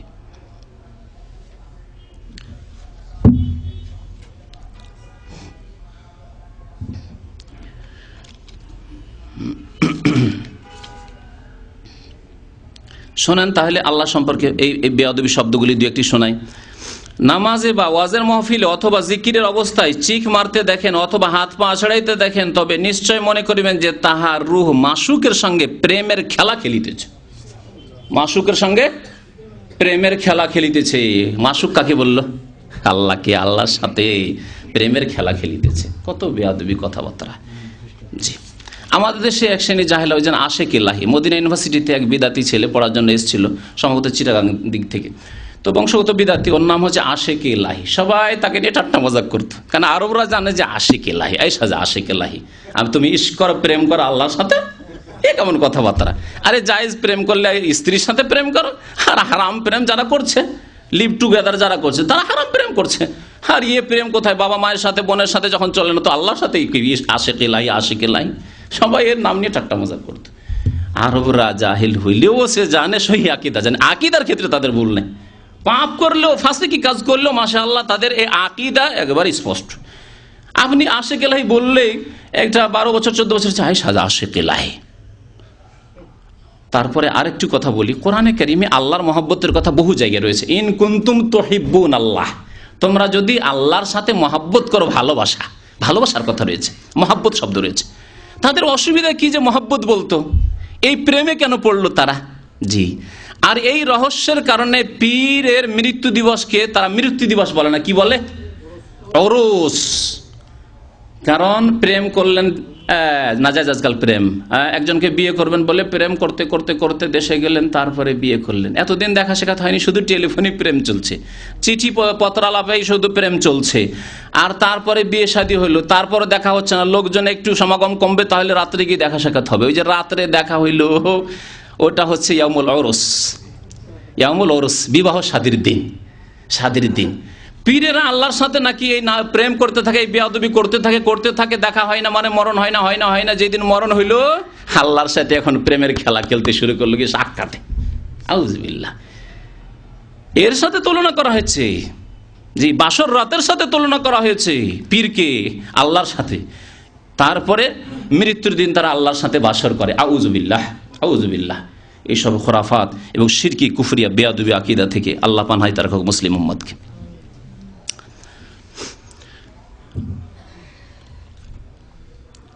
ইমাম ফখরুদ্দিন রাজির একটি গল্প শুনিয়েছে এখানে। এক বিদাতি পীর ছিল রুমি, ওই রুমির বরাত দিয়ে এখানে বর্ণনা করেছে চরমনায়ের পীর, যে ইমাম ফখরুদ্দিন রাজি খুব বড় আলেম ছিলেন, এতে কোনো সন্দেহ নেই। ইমাম ফখরুদ্দিন রাজি একজন বড় মুফাসসির এবং আলেম ছিলেন। তার একটি প্রসিদ্ধ তাফসির রয়েছে, তাফসির আল কবির। এই লেখকও লিখেছে তার সম্পর্কে, কিন্তু তার সম্পর্কে দেখেন শরীয়ত নিয়ে এবং দ্বীনের ইলম নিয়ে কত ঠাট্টা মজাক করা হয়েছে। বলছে যে ফখরুদ্দিন রাজি নামে এক ব্যক্তি বড় আলেম ছিলেন। একদা তাহার মনে মুরিদ হওয়ার ইচ্ছা হইল। মুরিদ হওয়ার ইচ্ছা হইল। প্রথম কথা হয় কিসসা হচ্ছে বানানো কিসসা, আর না হলে বিভ্রান্তির শিকার হয়েছে। ফখরুদ্দিন রাজি যে বিভ্রান্তির শিকার হবে না, আমল বানা যাবে না, আল্লাহর নবী ছাড়া কারোর জন্য গ্যারান্টি দেওয়া হয়নি। আল্লাহর নবীর হাত দিয়ে ইসলাম গ্রহণ করেছে অর্থাৎ সাহাবী হয়েছে, তারপরে জাকাত অস্বীকার করে মুরতাদ হয়েছে, এরকম কিছু লোক ইসলামের ইতিহাস সিরাতুন নবী পড়েন। আল্লাহর নবীর হাতে হাত দিয়ে মুসলমান হয়েছে, মুসলমান হওয়ার পরে মুসাইলামা কাজ্জাব মিথ্যুক যখন নবুয়ত দাবি করলো আল খারাজ এলাকায়, বর্তমান আল খারাজ এলাকায়, ইয়ামামা বলা হয় এলাকায়, তখন তারা ওর কলেমা, তার বংশের লোক ছিল, ওই মুসাইলামা কাজ্জাবে এর বংশের লোক ছিল, বলছে আমাদের বংশের নবী এর প্রতি ঈমান নিয়ে আসবো, মোহাম্মদ রাসূলুল্লাহকে ছেড়ে দিয়ে লা ইলাহা ইল্লাল্লাহ মোহাম্মদ রাসূলুল্লাহকে বাদ দিয়ে সে মুসাইলামা কাজ্জাবের অনুসারী হয়ে গেল, উম্মত হয়ে গেল। তাহলে যদি আল্লাহর নবীর সাথে সাক্ষাৎ করেও মুরতাদ হওয়ার সম্ভাবনা থাকে, তাহলে ইমাম ফখরুদ্দিন রাজির গুমরাহির সম্ভাবনা রয়েছে।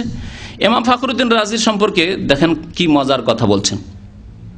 পীর পাচ্ছে না, মুরিদ হওয়ার ইচ্ছা হলো, কিন্তু মনোপুত কামেল পীর পাইতেছিলেন না। পরে বহুদূরে এক পীর সাহেবের সন্ধান পাইয়া তাহার দরবারে হাজির হইলেন। তাহার অবস্থা দেখিয়া খাঁটি পীর বলিয়া তাহার নিকট পছন্দ হইল। মৌলানা সাহেব খাস সময়ে হুজুরের দরবারে উপস্থিত হইয়া মুরিদ হওয়ার ইচ্ছা প্রকাশ করিলেন। হুজুর পরিচয় জিজ্ঞাসা করেন, তিনি বলিলেন আমার নাম ফখরুদ্দিন রাজি। পীর সাহেব বলিলেন, আপনি কি ইমাম ফখরুদ্দিন, যাহার সমকক্ষ কোনো আলেম বর্তমানে নেই? তিনি বললেন, জি হ্যাঁ, আমি সেই অধম। পীর সাহেব বলিলেন, বাবা, মজার কথা শোনেন, এখন মজার কথা শোনাচ্ছি। বাবা, আপনার মধ্যে এত এলেম যে এলেমে মারেফাত ঢুকিবার জায়গাই নেই, জায়গায় নেই। এত এলেম হয়েছে আপনার মধ্যে, জাহিরি এলেম হয়েছে মানে শরীয়তের এলেম, যে বাতেনে এলেম আপনার মধ্যে দেব কোথায়, কোনো জায়গাই নেই। বলেন এইসব কথাবার্তা যুক্তিসঙ্গত কথা?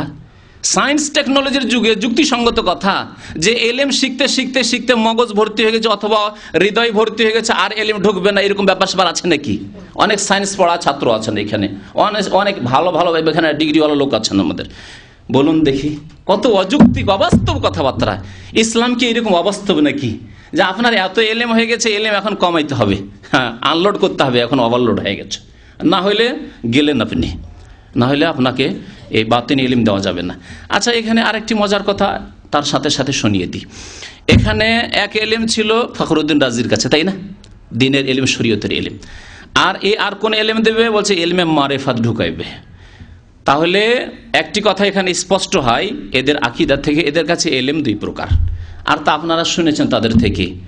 হ্যাঁ, এই জন্য তারা বলে শরীয়ত, হাকিকত, মারেফাত আর কি তরিকত, এসব কথাবার্তা বলেন। আচ্ছা, আর এলেমকে দুই ভাগে ভাগ করে। এই চারটি কথা তো প্রসিদ্ধ রয়েছে, জানি না কি জন্য এইভাবে তারা আবিষ্কার করেছে। তরিকত মানে এই তরিকার উপরে চলতে হবে, মারেফাত মানে গোপনীয় ইলম হাসিল করতে হবে, আর শরীয়ত মানে বাহ্যিক শরীয়ত, নামাজ, রোজা, হজ, যাকাত, উজু, গোসল, এইসব এলেম। হ্যাঁ, আর একটা কি হাকিকত, হাকিকত মানে আল্লাহ পর্যন্ত পৌঁছে যাও, এইটি হবে তাদের ভাষা। তো শোনেন, তাহলে তারা এলেমকে দুই ভাগে ভাগ করেছে। একটা হচ্ছে শরীয়ত মানে জাহিরি এলিম, শুধু তাই না, এই শুধু না, এছাড়াও বহু লোকের কথা দেখলাম। দেওবন্দের মুহতামি কারি মোহাম্মদ তাইয়েব, তার কিতাব আমার বাসাতে রাখা আছে, সেই কিতাবে তিনি এইভাবে স্পষ্ট করে বলছেন। হ্যাঁ, তাহলে দেওবন্দীদের আকীদা হচ্ছে যে এলেম দুই প্রকার, ইসলামের এলেম, একটা হচ্ছে জাহিরি এলেম আর একটা হচ্ছে বাতেনি এলেম। এই ভাগ কোত্থেকে আসলো? কোরআনের একটি আয়াতে আছে, আমি একটি আয়াত চাই, বেশি চাই না, একটি আয়াত আমার ইমানের জন্য যথেষ্ট, আমার বিশ্বাস করার জন্য যথেষ্ট। আল্লাহ পাকের একটি আয়াত, যেখানে এলেমকে, ইসলামিক শরিয়ার এলেমকে দুই ভাগে ভাগ করা হয়েছে।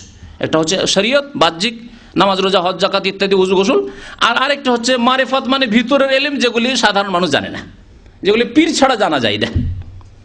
একটি আয়াত চাই, অথবা একটি সহিহ হাদিস চাই। বুখারী, মুসলিম, আবু দাউদ, তিরমিজি, নাসাঈ, ইবনে মাজাহ, সিয়াসিতা জানেন, 6টি কিতাবের একটি কিতাবে একটা সহিহ হাদিস দেখাতে পারলে হবে যে এলেম দুই ভাগে বিভক্ত। কোরআনেও নেই, হাদিসেও নেই, সাহাবায়ে কেরামের উক্তিতেও নেই, কোথাও নেই। আসলো কোথা থেকে? তাহলে এই আগাছা ঢুকলো কোথা থেকে? মুসলিম উম্মাতে।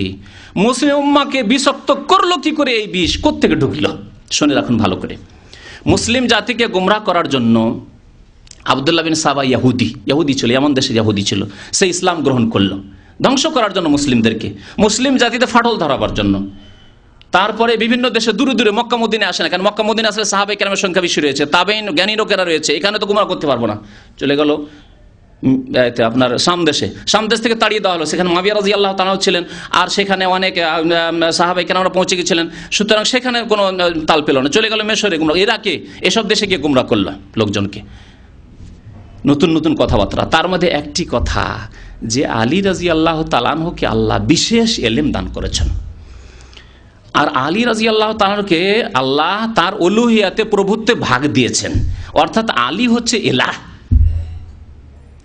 এই আকীদা ইহুদিদের ঘর থেকে আসলো, আব্দুল্লাহ বিন সাবার আকীদা। সে নিয়ে এসে ঢুকালো মুসলিমদের মধ্যে, ফাটল ধরাবার জন্য। মুসলিম জাতিকে ডিভাইড করতে হবে, না হলে ধ্বংস করা যাবে না এই জাতিকে। অনেক চেষ্টা করলাম, যুদ্ধ করে এদেরকে পারা যাবে না, কোনো কিছুতেই পারা যাবে না। তাহলে কিভাবে পারা যাবে? এদেরকে ভাঙন ধরাইতে হবে এদের মধ্যে।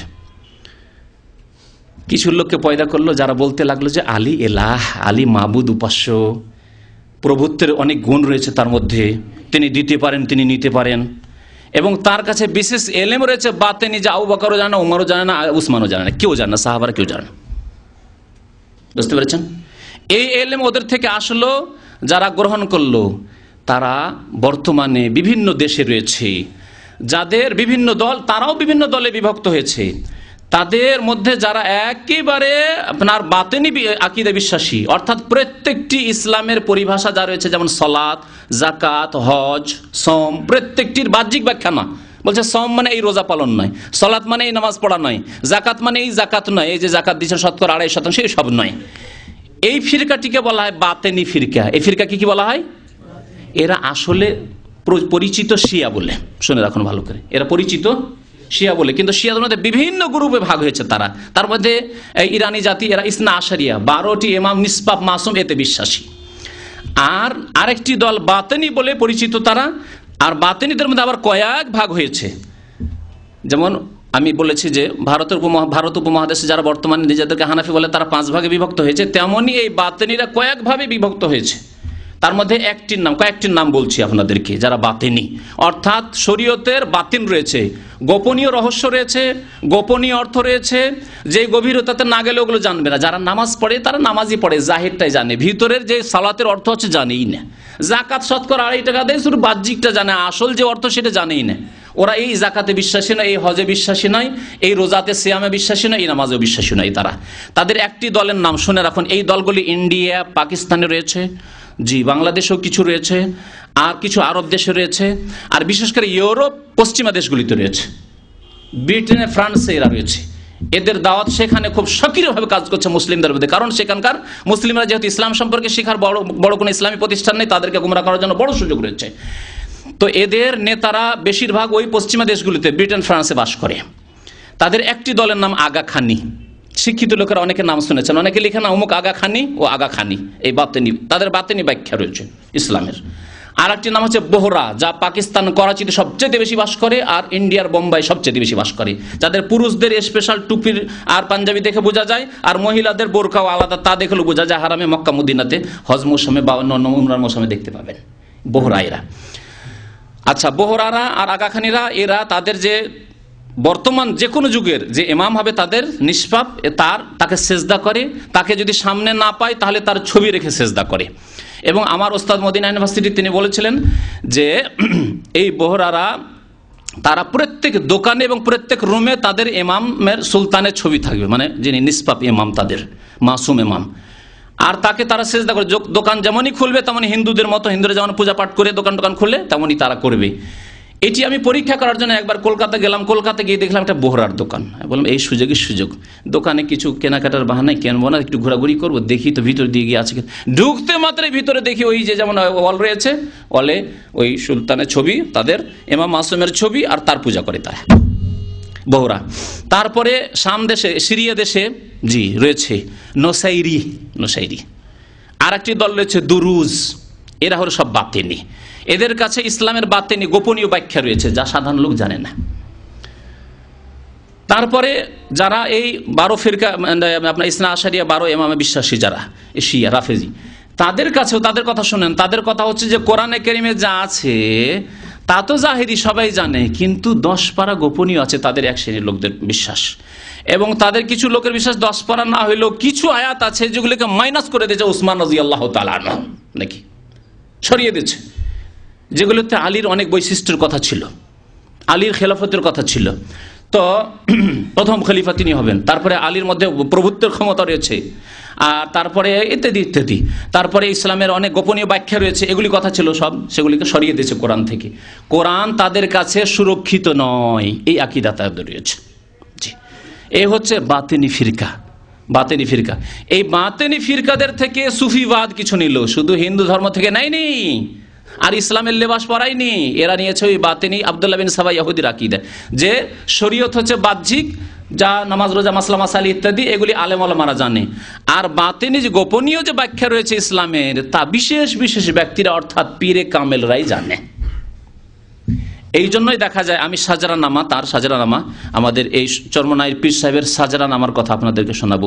এই সাজরানামাতে যে সিলসিলা তিনি পৌঁছিয়েছেন, তিনি আবু বকর পর্যন্ত পৌঁছাননি, ওমর পর্যন্ত পৌঁছাননি, উসমান পর্যন্ত পৌঁছাননি। কোথায় পৌঁছেছেন? আলী রাদিয়াল্লাহু তাআলা আনহু পর্যন্ত। কেন? রহস্য কি?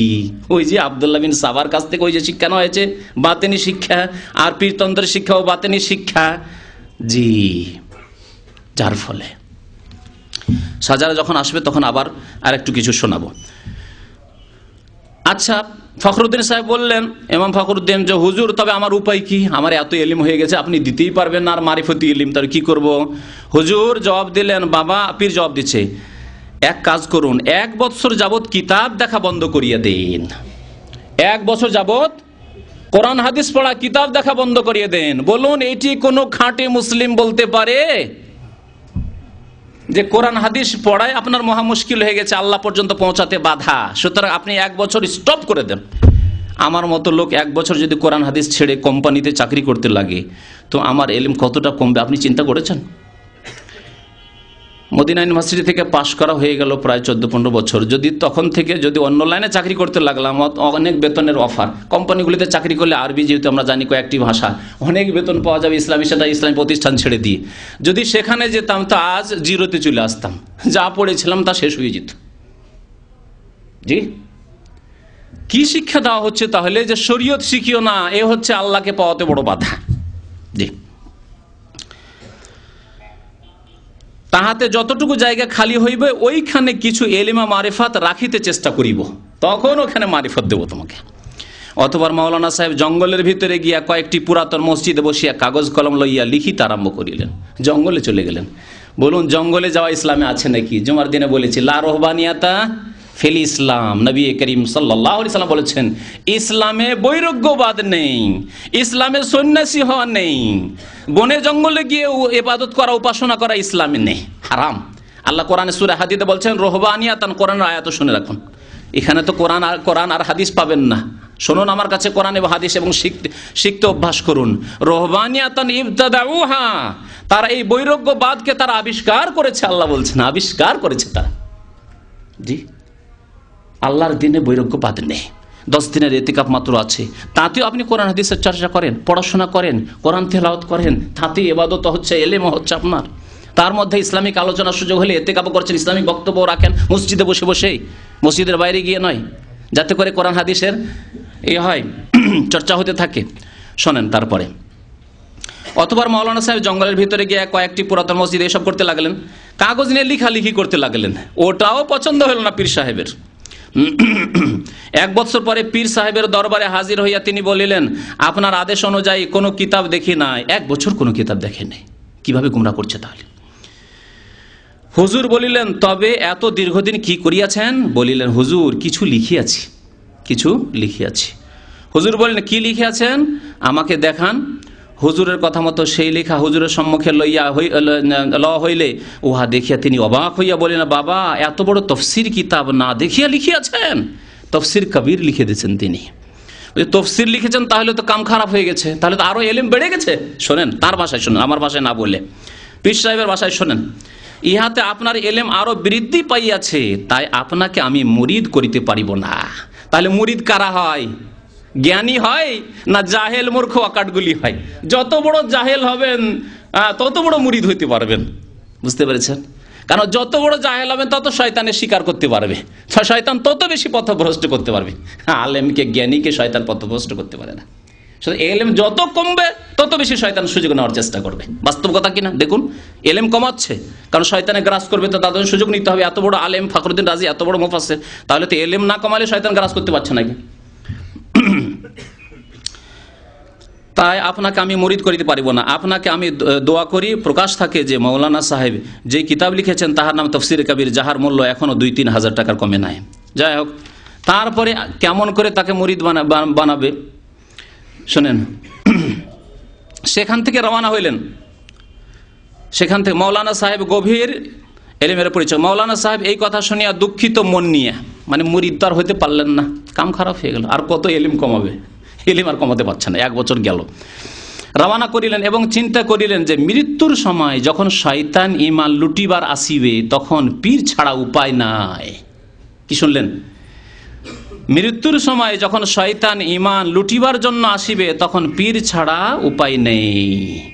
পীর সাহেব তো আমাকে মুরিদ করিলেন না, এখন আমার উপায় কি? আমার উপায় কি? এখন আপনাদেরকে প্রশ্ন করি, কারণ প্রশ্ন না করলে আর এসব বাতিলের খণ্ডন না করলে বুঝতে পারবে না যে বিষ ভরা আছে। আচ্ছা বলুন তো, মৃত্যুর সময় শয়তান ঈমান লুটিবার জন্য আসে, এর জন্য একটা হাদিস চাই, একটা আয়াত চাই, আছে? যে মৃত্যুর সময় শয়তান ঈমান লুটার জন্য আসে, অন্য সময় আসে না। অন্য সময় যেমন শয়তান বিভ্রান্ত করার চেষ্টা করে তেমন মৃত্যুর সময়, কিন্তু মৃত্যুর সময় আপনার কাছ থেকে শয়তান ঈমান কেড়ে নিয়ে চলে যাবে। আপনি যদি ঈমান সৎ আমলের উপরে থাকেন, 5 ওয়াক্ত নামাজের উপরে থাকেন আর শরীয়তের পাবন থাকেন, আপনার ঈমান কাড়ার সুযোগ কি করেই পাবে? না শিরক করলেন, না বেদাত করলেন, না পাপ করেছেন, সৎ পথে আছেন আপনি। মান কানা আখিরু কালামিহি লা ইলাহা ইল্লাল্লাহ দাখালাল জান্নাহ। নবী করিম সাল্লাল্লাহু আলাইহি ওয়াসাল্লাম বলছেন, যেই ব্যক্তি মৃত্যুর মুহূর্তে লা ইলাহা ইল্লাল্লাহ বলার সুযোগ পাবে সেই ব্যক্তি জান্নাতে যাবে। তো কোথায় শয়তানে ঈমান হরণ করে নেবে? আচ্ছা, ঈমান হরণ। আর আরেকটি কথা, তখন পীর ছাড়া উপায় নেই, এর বা দলিল কি? আচ্ছা, ঈমান নষ্ট করার জন্য শয়তান লেগে আছে, মানলাম, সব সময় লেগে আছে, মৃত্যুর সময় লেগে থাকতে পারে, তখন পীর ছাড়া উপায় নেই। এ কথার দলিল কোরআনে আছে না হাদিসে আছে? মা আনজালাল্লাহু বিহা মিন সুলতান ইন ইয়াত্তাবিউনা ইল্লা যান্না ওয়া মা তাহওয়াল আনফুস ওয়া লাকাদ জাআহুম মির রাব্বিহিমিল হুদা। আল্লাহর পক্ষ থেকে হিদায়াত আসার পরেও তারা গোমরাহ, কোরআন এবং সুন্নাহ চলে আসার পরেও তারা পথভ্রষ্ট। এ কথা ভাবিয়া তিনি শয়তানের সঙ্গে তর্ক করার জন্য 1000 দলিল জোগাড় করিলেন। যাই হোক, তারপরে তার কিসসা বড়ই কিসসা। এত দলিল জোগাড় করেও, হাজার হাজার দলিল পেশ করেও নাকি শয়তান বিভ্রান্ত করে দিচ্ছিল কাকে? ফখরুদ্দিন রাজিকে। এই সময় ওই পীর সাহেব গল্পটা শোনায়, তার গল্প পুরো না শুনলে বোঝা যাবে না। এইরূপ দুইজনের মধ্যে তর্ক বিনিময় হইতে থাকে। অবশেষে মাওলানা সাহেব এক এক করিয়া 1000 দলিল শেষ হইয়া গেল। 1000 দলিল শেষ হয়ে গেল, শয়তানকে মানাইতে পারলো না যে এক আল্লাহ। শয়তান যদি না মানে তো ছেড়ে দেবো, মানবে না। কত মিথ্যা কথাবার্তা। পারলো না যখন, তখন শুনেন তাদের কিসসা। এখন ইমাম সাহেব এমন বিপদে পড়িলেন যে বাধ্য হইয়া শয়তানের কাছে পরাজয় স্বীকার করিয়া ঈমান হারানোর সম্ভাবনা দেখা দিল। ঈমান হারিয়ে যাচ্ছে, দলিল দিয়েও এলেম শিখাও কোনো কাজ হলো না, ঈমান হারিয়ে যাচ্ছে। এখন বাঁচাবে কে ঈমান থেকে? আল্লাহু আকবার। দেখুন, এই সময় ওই পীর সাহেব বদনা হাতে নিয়ে উজু করিতেছিলেন। মাশাআল্লাহ, তাবারাকাল্লাহ। উজু করছিলেন, তাও অনেক দূরে। তিনি ইমাম সাহেবের এই ভয়ানক অবস্থা দেখিতে পাইলেন। দেখে নিলেন? জি, দেখে নিলেন। আল্লাহর নবী এরকম দেখতেন নাকি? হ্যাঁ, আল্লাহর নবী দেখলেন। আল্লাহর নবী সাল্লাল্লাহু আলাইহি ওয়াসাল্লাম জি গাজওয়ায়ে মোরাইসির যুদ্ধে গিয়েছেন, আর সেখানে মা আয়েশা রাদিয়াল্লাহু তাআলা কাজায়ে হাজাতে গিয়েছেন পেশা পায়খানা করার জন্য, আর ওখানে থেকে গেছেন। রাসূলুল্লাহ নিজের উঠে চেপে গেছেন, আর সাহাবারা ভাবছেন, যারা ওই হাওদাটা উঠিয়ে যেটাতে মা আয়েশা বসেছিলেন, ভাবলেন যে মা আয়েশা হয়তো ভিতরে আছেন, হালকা মানুষ ছিলেন তো বুঝতে পারেননি, খালিটা উঠিয়ে দিয়েছেন, মা আয়েশা রাদিয়াল্লাহু তাআলা থেকে গেছেন। এমন কোনো কেউ আছে যে নিজের স্ত্রীকে ইচ্ছা করে জেনে শুনে ছেড়ে দেবে? নবী সাল্লাল্লাহু আলাইহি ওয়াসাল্লাম তো ওখানে সামান্য একটু দূরে মা আয়েশা রাদিয়াল্লাহু তাআলা কাজায়ে হাজাতে গেছেন, তার কাশ হইল না, তিনি দেখতে পেলেন। আর কত মুসিবত বললেন, এক মুসিবত নয়, কত মুসিবত। মুনাফিকদের সমালোচনা, স্ত্রীর উপর মিথ্যা অপবাদ, আর 1 মাস ধরে বিব্রত বিচলিত অবস্থায় আল্লাহ কোরআনের আয়াত নাযিল করলেন। কোরআনের আয়াত নাযিল হওয়ার আগে তিনি সন্দিহান হয়ে পড়লেন স্ত্রী সম্পর্কে। দেখো, তুমি যদি এরকম গুনাহ করে থাকো, তওবা করে নাও, তওবার রাস্তা খোলা আছে। মা আয়েশা বলছেন, আমি কি বলবো, আমি কোনো দিশে পাচ্ছি না, কি বলবো। ইয়া রাসূলুল্লাহ, আমি যদি বলি এখন যে আমি করি নাই এই কাজ, তাহলে আপনি বিশ্বাস করবেন না। সহিহ বুখারী শরীফের হাদিস। আর সূরা নূরে আল্লাহ আয়াত নাযিল করেছেন, 12টি আয়াত, 14টি আয়াত এই মর্মে নাযিল করেছেন আল্লাহ পাক রব্বুল আলামিন তার সতীত্বকে স্পষ্ট করে দেওয়ার জন্য। আল্লাহু আকবার। তাহলে এতগুলি সমস্যা হলো, কাশফ হলো না নবী করিম সাল্লাল্লাহু আলাইহি ওয়াসাল্লামের, আল্লাহর নবী। আর এই ভণ্ড ওলি, যারা শয়তানের ওলি, তাদের অবস্থা দেখুন। তিনি ইমাম সাহেবের এই ভয়ানক অবস্থা দেখিতে পাইলেন। অতঃপর পীর সাহেব ইমাম সাহেবের বাড়ির দিকে কিছু পানি নিক্ষেপ করিয়া বলিলেন, ইমাম ফখরুদ্দিন রাজি, তুমি শয়তানকে বলিয়ে দাও, বিনা দলিলে আল্লাহ পাক এক। 1000 দলিল দিয়ে কাজ হইল না, আর পীর জাহেলের বিনা দলিলে আল্লাহ এক বলাতেই যথেষ্ট হয়ে গেল। বুঝতে পারলেন? সায়েন্সের যুগে কথা তো বুঝতেই পারছেন আশা করি। বিনা দলিলে আল্লাহ এক মেনে নিল শয়তান, কিন্তু দলিল দিয়েও শয়তানকে মানাতে পারলেন না ইমাম ফখরুদ্দিন রাজি।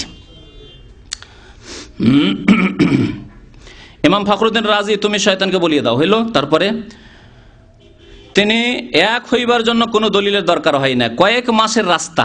এখন শোনেন, ওই যে বদনার পানি উজু করতে করতে ছিটালেন, ওটা 2-4-10 কিলোমিটারের মধ্যেও না, আর গ্রামেও না। শোনেন না, কয়েক মাসের রাস্তা দূর হইতে আল্লাহ পাকের রহমতে ওই আওয়াজ ইমাম সাহেবের কর্ণে পৌঁছিবা মাত্র আওয়াজও পৌঁছে গেল। শুধু পানি যে পৌঁছিল, পানি তো ছিটা গেলই গেল, কিন্তু আওয়াজও পৌঁছে গেল যে বলে দাও তুমি শয়তানকে ফখরুদ্দিন যে আল্লাহর একত্রের জন্য দলিল লাগে না, বিনা দলিল আল্লাহ এক। শুনেও নিলেন। ইমাম সাহেবের কর্ণে পৌঁছিবা মাত্র ইমাম সাহেব বললেন, শয়তান এখান থেকে ভাগ, এবং জানিয়া রাখ বিনা দলিলে আল্লাহ এক। শয়তান এই কথা শুনিয়া এই বলিয়া চলিয়া গেল যে তোমার ভাগ্য ভালো যে একদিন কামেল পীরের কাছে গিয়া দোয়া নিয়েছিলা। দেখলেন পীর বানাবার কেমন অস্ত্র, কেন চরমনাই সংখ্যা বাড়বে না। হ্যাঁ, যে আলেম হয়ে কোনো কাজ হইল না, গুমরা হওয়ার আশঙ্কা, কিন্তু পীরের কাছে একদিন সাক্ষাৎ যে করেছিলেন। এইসব যদি কুফরি শিরকি বিশ্বাস থাকে, তাহলে বাংলাদেশে গিয়ে প্রবাসী মানুষ, ব্যাচেলার মানুষ, দেশে দেশে স্ত্রী আছে, আর দেশে গিয়ে স্ত্রীর কাছে না গিয়ে কেউ টুঙ্গিতে যাচ্ছে, আপনি যাবেন চরমনাই, যারি বাবা কমপক্ষে একবার তো দেখা করে আসি, কারণ শয়তান থেকে বাঁচতে হলে পীরে কামেল লাগে, তাই না? এই গুমরাহিতে মুসলিম জাতি, বাঙালি জাতি পড়ে আছে।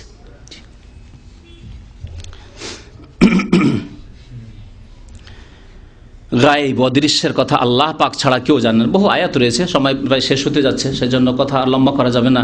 এই সম্পর্কে আপনাদেরকে 2-1টি গায়েব সম্পর্কে আয়াত শোনাই। আল্লাহ পাক ইরশাদ করেছেন সূরা আনআম আয়াত নম্বর 59। আল্লাহ বলেছেন, ওয়াইনদাহু মাফাতিহুল গায়ব, অদৃশ্যের গায়েবের চাবি কাঠি একমাত্র আল্লাহর নিকটে রয়েছে। ওয়াইনদাহু লা ইয়ালামুহা ইল্লাহু, আল্লাহ ছাড়া গায়েবের কথা কেউ জানেন না। তাহলে ওই পীর দরবেশ কেমন করে জানলো কয়েক মাসের রাস্তা যে ফখরুদ্দিন রাজি এখন শয়তানের সাথে বিপাকে পড়েছে, 1000 দলিল দিয়েও মুক্তি পায় না, এখন হেরে যাচ্ছে, এই তো চলে যাবে, কাফের হয়ে জাহান্নামে চলে যাবে, আমি বাঁচাই তাকে। কেমন করে জানলো? আপনি কোরআন মানবেন না কিচ্ছা কাহিনী মানবেন? আল্লাহু আকবার। আল্লাহ পাক আরো ইরশাদ করছেন, নবী গায়েব জানতেন, গায়েব জানতেন। আল্লাহ যতটুকু জানিয়ে দিয়েছেন ততটুকুই। গায়েব জানলে তিনি তায়েফে আহত হইতে যেতেন না। আর ওই 50 জনকে নিযুক্ত করার সময় জানতেন যে তোমাদেরকে এখানে নিযুক্ত করলাম, কিন্তু লাভ নেই, আমাকেই থাকতে হবে এখানে, কারণ তোমরা নেমে যাবে, আর নামলে পিছন দিক থেকে এসে আক্রমণ করে দিয়ে আমার দাঁত শহীদ হবে, আর আমি আহত হব, আমার 70 জন সাহাবা শহীদ হয়ে যাবে। সব জেনে শুনে এগুলি করেছেন নাকি নবী করিম সাল্লাল্লাহু আলাইহি ওয়াসাল্লাম যদি গায়েব জানতেন?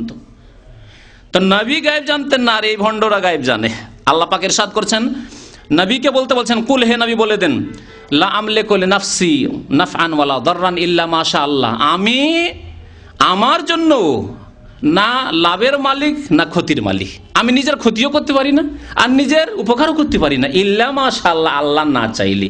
ওয়ালাউ কুনতু আলামুল গায়বা, তারপরের অংশটুকু, আর আমি যদি গায়েব জানতাম, চোখের আড়ালের কথা জানতাম, অদৃশ্যের কথা জানতাম, লাস্তাকসারতু মিনাল খায়র, তাহলে অজস্র মঙ্গল আমি হাসিল করে নিতাম। ওয়ামা মাসানিয়া সু, আর আমাকে কখনো বিপদ স্পর্শ করতে পারতো না, কখনো আমি ক্ষতিগ্রস্ত হইতাম না। বহু ঘটনা রয়েছে নবী করিম সাল্লাল্লাহু আলাইহি ওয়াসাল্লামের জামানায়। 70 জন সাহাবীকে নবী সাল্লাল্লাহু আলাইহি ওয়াসাল্লাম কোরআনে তালিম দেওয়ার জন্য পাঠিয়ে দিচ্ছেন, আর ধোঁকা দিয়ে গিয়ে রাস্তাতে তারা শহীদ করে দিচ্ছে। আল্লাহ নবী জেনে শুনে ওই গায়েবগুলি জানতে পারেননি, আল্লাহ নবী জানতে পারলেন না। আর এরা কয়েক মাসের রাস্তা এত দূর থেকে জেনে নিল যে গুমরা হয়ে যাচ্ছে, তাই আওয়াজ দিয়ে আবার আওয়াজও পৌঁছে যাচ্ছে। নবী করিম সাল্লাল্লাহু আলাইহি ওয়াসাল্লাম, বলি এই মুহররম মাসের উপলক্ষে বলি, নবী করিম সাল্লাল্লাহু আলাইহি ওয়াসাল্লাম তারা তো বলছেন নবী সাল্লাল্লাহু আলাইহি ওয়াসাল্লাম হায়াতে রয়েছেন, বেঁচে রয়েছেন। দেওবন্দীদের আকীদা আর বেরেলভীদের আকীদা যে হায়াতুন নবী, নবী বেঁচে রয়েছেন। তো নবী করিম সাল্লাল্লাহু যখন কারবালার মাঠে দেখলেন দুর্দিন অবস্থা হোসেন রাদিয়াল্লাহু তাআলা আনহুর, তার আগে ডাক দিতে পারলেন না, বরং মক্কা থেকে বেরিয়েছেন হোসেন রাদিয়াল্লাহু তাআলা আনহু। মদিনার পাশ দিয়ে যখন অতিক্রম করে যাচ্ছিলেন ইরাকের উদ্দেশ্যে, তখন জানতেও পারলেন না, আওয়াজও দিতে পারলেন না, আওয়াজও পৌঁছল না, হোসেন হে প্রিয় নাতি, কত তুমি আদরের নাতি, তোমার শরীরে কত জায়গায় যে আমি চুমন দিয়েছি, হায় রে হে নাতি তুমি চলে যাচ্ছ, ওই জালেমেরা জুলুম করে তোমাকে শহীদ করে দিবে, তোমার পরিবারকে সবকে ধ্বংস করে দিবে, খবরদার তুমি যেবে না, ওরা বিশ্বাসঘাতক ইরাকের লোকেরা, ওরা গাদ্দার, রাতারাতি তারা পাল্টিয়ে যাবে। এই কথা নবী করিম সাল্লাল্লাহু আলাইহি ওয়াসাল্লাম জানালেন না কেন? আল্লাহু আকবার। বুঝে আসছে আশা করি বুঝতে পারছেন। নবী করিম সাল্লাল্লাহু আলাইহি ওয়াসাল্লামকে এই মর্যাদা হাসিল হলো না, আর এই ভণ্ডগুলিকে এই মর্যাদা হাসিল হলো। যা এই কিসসা কাহিনীতে এই কিতাবে ভেদে মারিফাতে ইয়াদে খোদাই শুনছেন, আপনি এখন কোনটা বিশ্বাস করবেন করুন? আল্লাহর কথা, রসুলের কথা আর রসুলের সিরাত মোতাবেক জীবনযাপন করবেন, আর না এই ভণ্ডদের কথা মোতাবেক জীবনযাপন করবেন? কথা বহুত রয়েছে, আর কিতাবে এমন ভুল রয়েছে যেগুলি বলাও জরুরি, আর সময়ও প্রায় শেষ হতে যাচ্ছে, সুতরাং আলোচনা আমি সমাপ্ত করতে যাচ্ছি।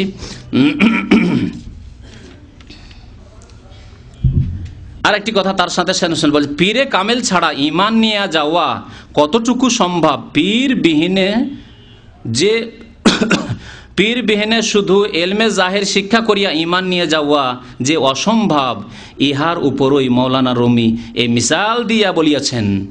অর্থাৎ পীরে কামেল ধরে যেতে হবে, আর না হলে যদি শরীয়তের শিক্ষা নিয়ে এলমে জাহের, দেখলেন ইলমে জাহের একটু আগে বললাম না, জাহির আর বাতেন কোত্থেকে এসছে? ওই বাতেনিদের ধর্ম আব্দুল্লাহ বিন সাবা ইহুদির কাছ থেকে ওই এলেম এসেছে। জি, বলছে যে এলমে জাহির শিক্ষা করিয়া ঈমান নিয়ে যাওয়া যে অসম্ভব। কোরআনের আলেম হবেন, হাদিসের আলেম হবেন, ইমাম আবু হানিফা, শাফি, মালিক, আহমদ হবেন, ইমাম আবু ইউসুফ হবেন, ইমাম মোহাম্মদ হবেন, হয়ে আপনার এলেম নিয়ে ঈমান নিয়ে যাওয়া অসম্ভব। জি, অসম্ভব। এ হলো দিন। আচ্ছা বলুন তো, ইমাম আবু হানিফা রহমতুল্লাহ আলাইহি পীর ছিলেন না মুরিদ ছিলেন? আপনাদেরকে প্রশ্ন করি। দুইয়ের এক তো হইতে হবে, কারণ শুধু শরীয়তের এলেম নিয়ে, ফেকার এলেম নিয়ে ফাকি হয়ে আর ইমাম হয়ে তো মুশকিল, শয়তান তো ধরে নেবে, আর শয়তান তো ইমান কেড়ে নেবে মরার আগেই, তাহলে তো গেছে ইমান। তাহলে ইমাম আবু হানিফা রহমতুল্লাহ আলাইহি কি ছিলেন? হয় পীর ছিলেন, না হয় মুরিদ ছিলেন। যদি মুরিদ থেকে থাকেন তাহলে তার পীর কে ছিল, আর যদি পীর থেকে থাকেন তাহলে কাকে কাকে মুরিদ বানিয়েছেন এর প্রমাণ আছে? জি। আর তিনি আবার কার গদ্দিনাসীন ছিলেন? কারণ পীর হলে আবার খলিফা হইতে হবে, খেলাফত পেতে হবে। যেমন ফজলুল করিম সাহেব খেলাফত পেয়েছেন ইসহাক সাহেবের কাছ থেকে, আর ইসহাক সাহেব খেলাফত পেয়েছেন ইব্রাহিম সাহেবের কাছ থেকে, ইব্রাহিম সাহেব খেলাফত পেয়েছেন রশিদ আহমদ গাঙ্গুহি থেকে, ইত্যাদি ইত্যাদি। তো এই সাজারাও এতে রয়েছে, ইনশাআল্লাহ তাআলা শোনানো যাবে। সময় প্রায় শেষ হতে যাচ্ছে, যথেষ্ট সময় হয়েছে, সুতরাং আর সময় নিচ্ছে না। এখন আপনাদের প্রশ্ন হয়তো অনেকের থাকবে, সুতরাং প্রশ্নের উত্তর দেব। আল্লাহ যেন আমাদেরকে নেক আমলের তৌফিক দান করেন, আল্লাহ আমাদের আকীদাকে যেন শুদ্ধ করার তৌফিক দান করেন, আমাদেরকে বিদআত, শিরকি, কুফরি এসব ভ্রান্ত আকীদা ছাড়া যেন আল্লাহ তৌফিক দান করেন, আমাদেরকে যেন সহি ইলম শিখার তৌফিক দান করেন, নবী করিম সাল্লাল্লাহু আলাইহি ওয়াসাল্লামের সুন্নাত মোতাবেক আমাদেরকে চলার যেন তৌফিক দান করেন। আমিন। ওয়া সাল্লাল্লাহু আলা নবিয়িনা মুহাম্মদ ওয়া আলা আলিহি ওয়া সাহবিহি আজমাইন।